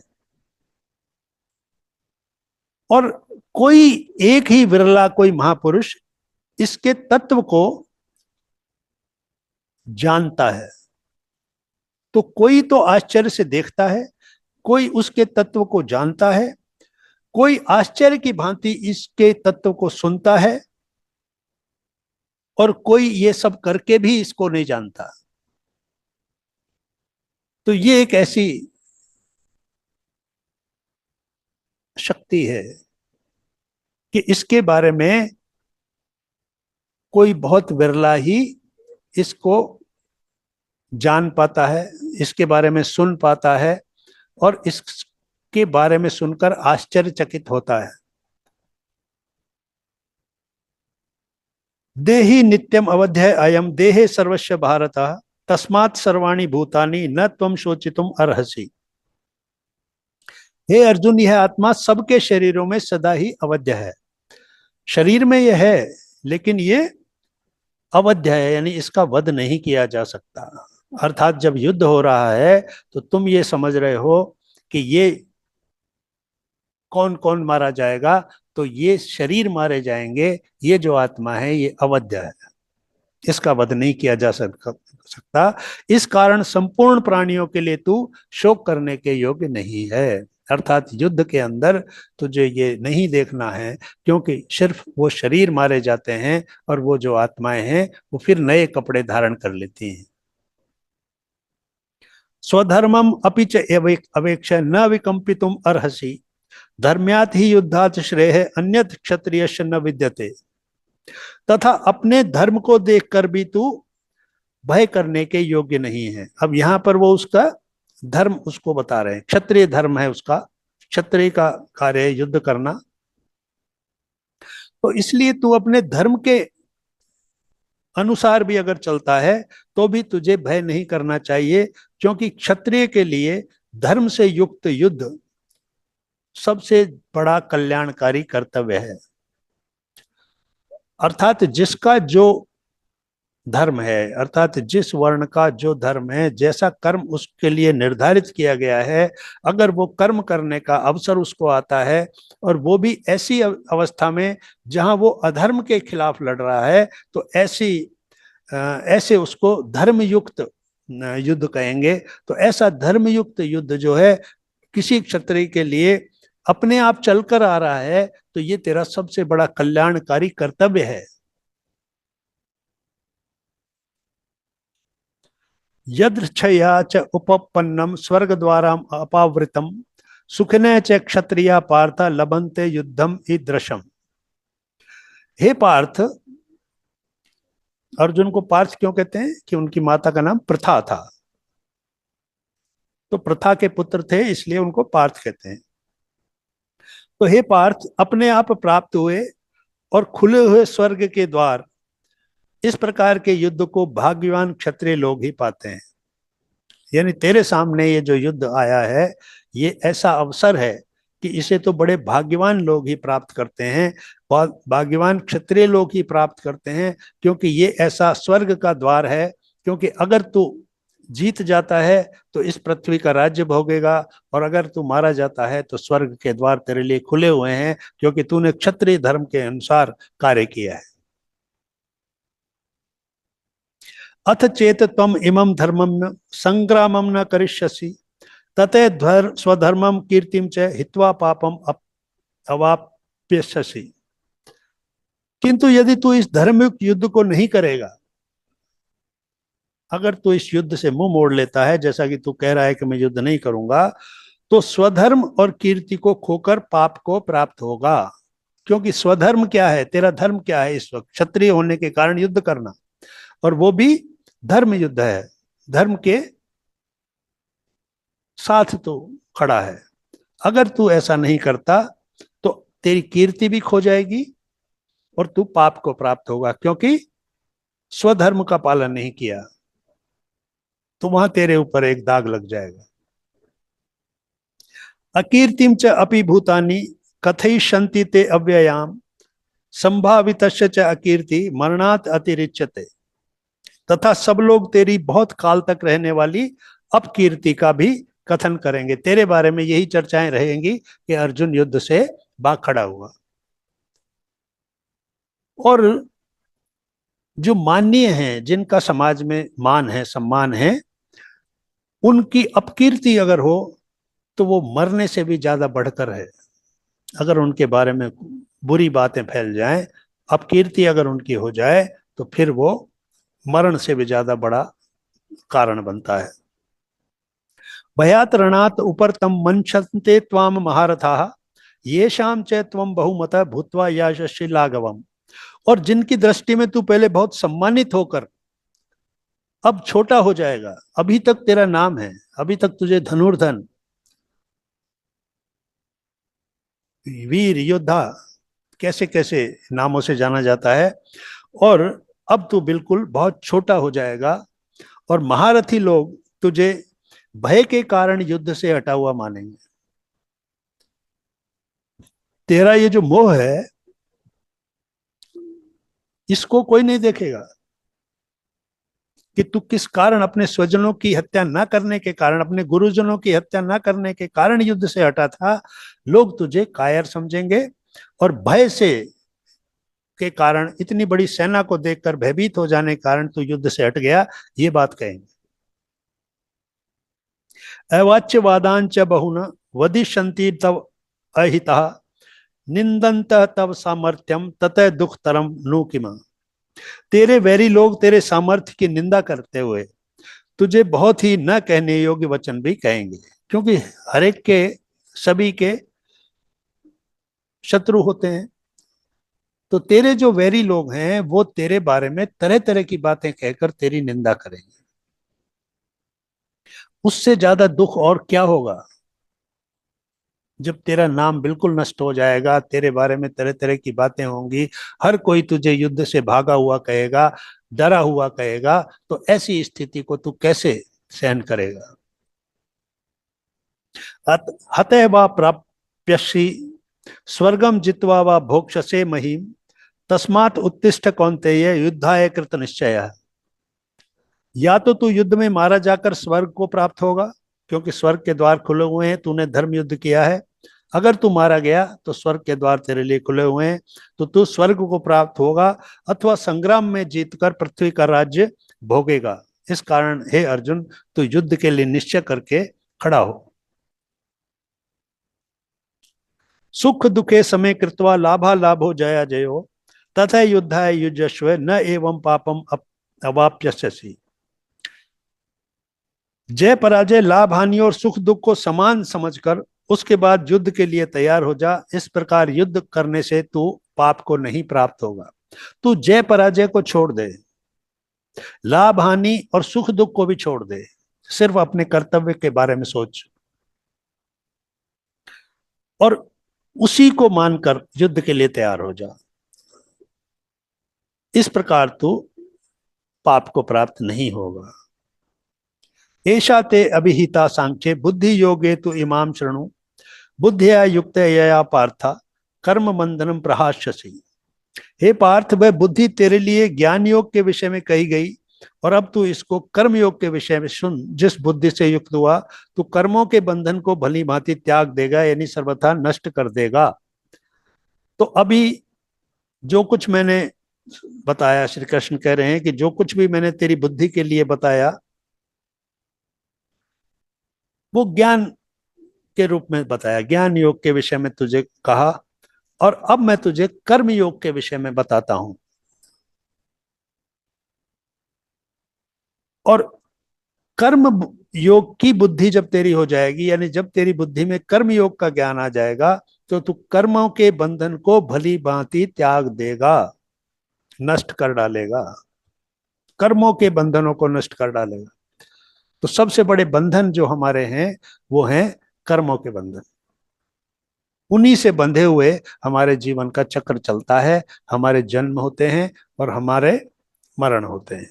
तो इसलिए अभी मैंने तुझे ज्ञान योग के विषय में बताया, और अब तू कर्म योग के विषय में सुन।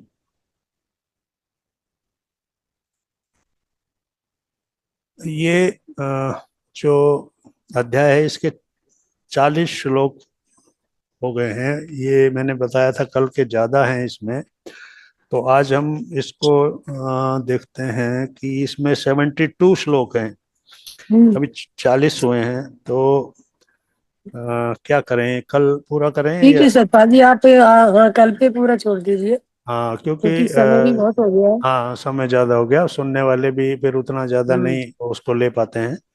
तो आप तो बाकी का यहाँ से कल जहाँ से छोड़ा वहीं से स्टार्ट कर ली। जी जी ठीक है। ठीक है। तो कल से जो है इसमें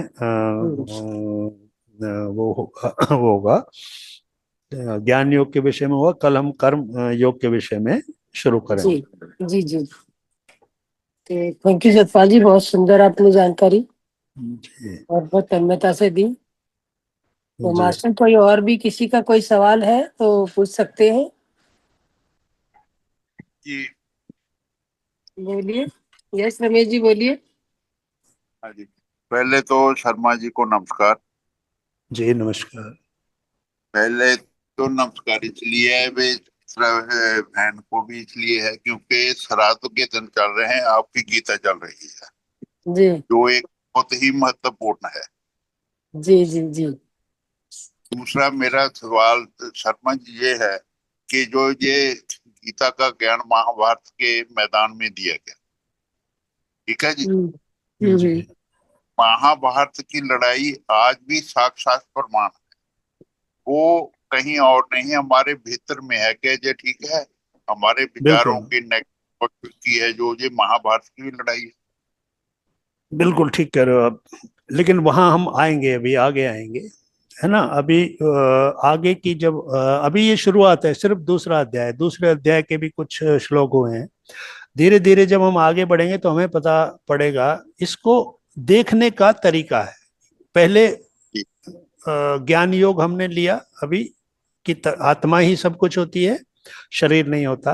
अब हम कर्म योग के बारे में समझेंगे, और इस प्रकार इन दोनों से फिर हम अपने अंदर उतर के देखेंगे कि ये जो दो एक आसुरी शक्ति और दैवी शक्ति हमारे ही अंदर है। हमारा ही अपना लोभ लालच, हमारे स्वार्थ, ये एक तरफ है। दूसरी तरफ वो मार्ग है जिस पर हमारी आत्मा का कल्याण होता है। हम आत्मा के कल्याण के लिए काम ना करके इस संसार की चीजों को भोगने के लिए, इस संसार की चीजों को इकट्ठा करने के लिए लगे रहते हैं। इस प्रकार से एक पूरा जीवन हमारा नष्ट हो जाता है, और फिर जो नए कर्म हम इकट्ठा करते हैं उन कर्मों के बंधन के साथ फिर चले जाते हैं, और फिर वो प्रारब्ध कर्म बनकर फिर हमारा एक नया जन्म होता है, और फिर हम यहाँ पर क्रियमाण कर्मों के द्वारा फिर नए कर्म इकट्ठे कर लेते हैं। तो इस प्रकार आगे जाके हम देखेंगे कि ज्ञानाग्नि दग्ध कर्माणाम, ज्ञान की अग्नि से किस तरह से कर्म को जलाया जाए जिससे कि फिर आत्मा मुक्त हो जाए। दूसरा ये था जैसे कि सुमित्रा बहन जी और ये जो ये मिशन लेके चले हैं, जिस आइडिया को लेकर चले हैं, उसमें ये गीता का ज्ञान बहुत महत्वपूर्ण है। अगर इसको उनके मुताबिक ही एक्सप्लेन किया जाए। जी सर, जी शर्मा जी रमेश जी, वैसे ही चल रहा है, ऐसा नहीं है।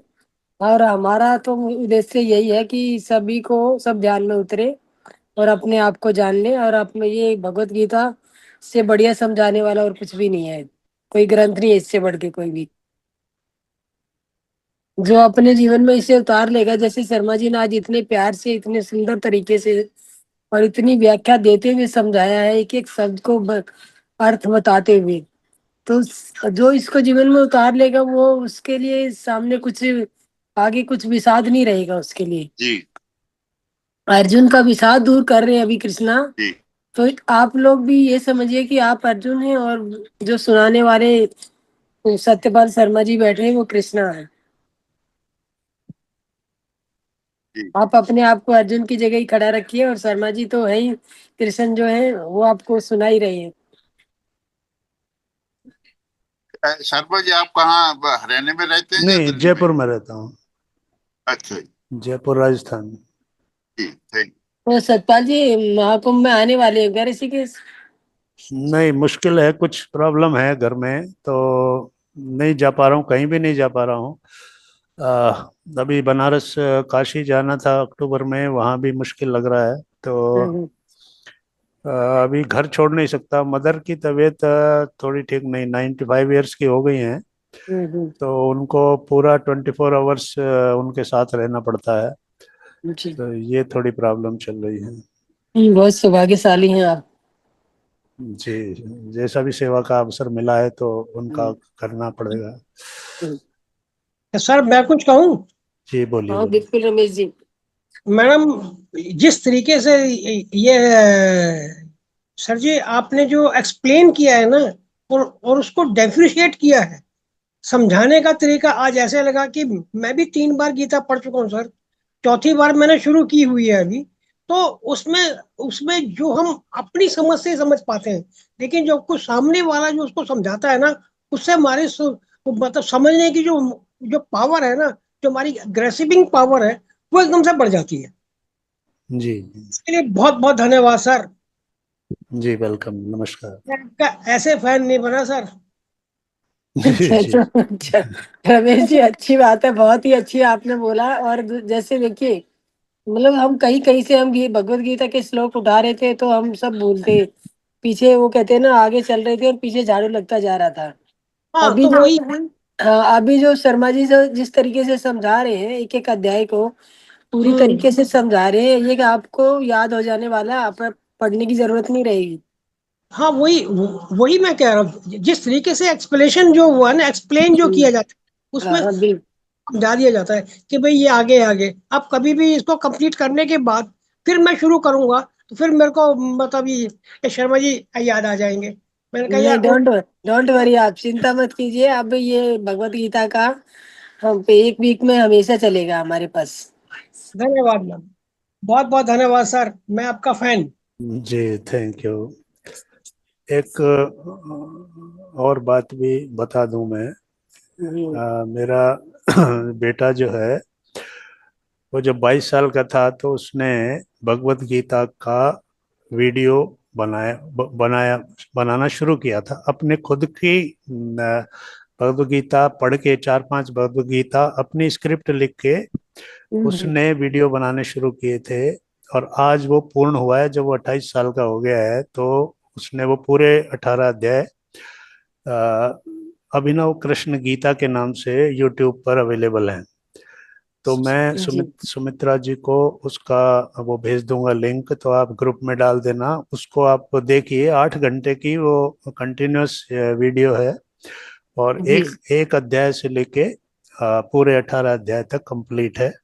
तो उसको भी जब आप खास तौर से उसको जब आप यंग जनरेशन को, क्योंकि वो इस तरीके से बनाया है उसने, इंटरेस्टिंग तरीके से, पीछे वो चलते रहते हैं, ग्राफिक्स चलते रहते हैं, हाँ जी हाँ और फिर उसने उसमें अपने तरफ से वो जो कलात्मक तरीके से भी उसको बताया है। तो जी। उसको आप देखिए और यंग जनरेशन को जरूर दिखाइए, ताकि उनको भी गीता के प्रति आकर्षण बढ़े। क्योंकि ये कोई जी ऐसी चीज नहीं है कि जो बड़ी उम्र में जाके समझा जाए। ये क्योंकि मैं गीता पढ़ता था और वो सिर्फ देखता था कि ये क्या करते हैं, सिर्फ उसी से उसके अंदर ये भाव आया और उसने उसको पढ़ा। और ऑनलाइन उसने संस्कृत सीखी, जबकि उसका कोई विषय नहीं है, मैथ्स का स्टूडेंट था। और वहां से फिर उसने ये वीडियो बनाए हैं, तो मैं आपको लिंक भेज दूंगा, आप लोग देखना। और जितने भी यंग जनरेशन है उसको भी जरूर दिखाइए और शेयर कीजिए आगे। तो ये अच्छा रहेगा, एक अच्छा अनुभव रहेगा आपको। अगर आपने उसको चला के भी छोड़ दिया, यूट्यूब है वो तो आप ऑन करके, तो आपके कानों में पूरी गीता और उसका अर्थ जो है जाता रहेगा। आप अपना काम करते रहो और उसको चला के छोड़ दो। ये आजकल तो जो टीवी में भी नई टेक्नोलॉजी आ चुकी है, यूट्यूब टीवी पे भी चलता है। हाँ हाँ, पूरे घर का वातावरण एकदम शुद्ध हो जाएगा अगर वो बिल्कुल आपने टीवी पे भी ऑन करके छोड़ दिया। बिल्कुल बिल्कुल। तो टीवी तो पे पूरा घर सुनेगा, ना चाहने वाले भी सुनेंगे, चाहने वाले तो सुनेंगे ही सुनेंगे। जी जी, खास तौर से बिल्कुल। बच्चे बच्चे हाँ आकर्षित होंगे कि ये क्या हो रहा है, ये क्या जी बता जी रहा जी, है। बिल्कुल। तो, तो आप तो भेजिएगा शर्मा जी। मैं अभी बिल्कुल भेज जरूर। मैं हाँ, हम आपको जरूर इसका वो करेंगे। जी अभी कोई भेज सुने देता या ना सुने, मैं तो जरूर देखूंगी। जी जी जी, मैं अभी भेज देता हूँ। जी। और मास्टर किसी और का कोई सवाल है तो बताइए। और नहीं तो हम अपनी वाणी को यहीं पे विराम देना चाहेंगे।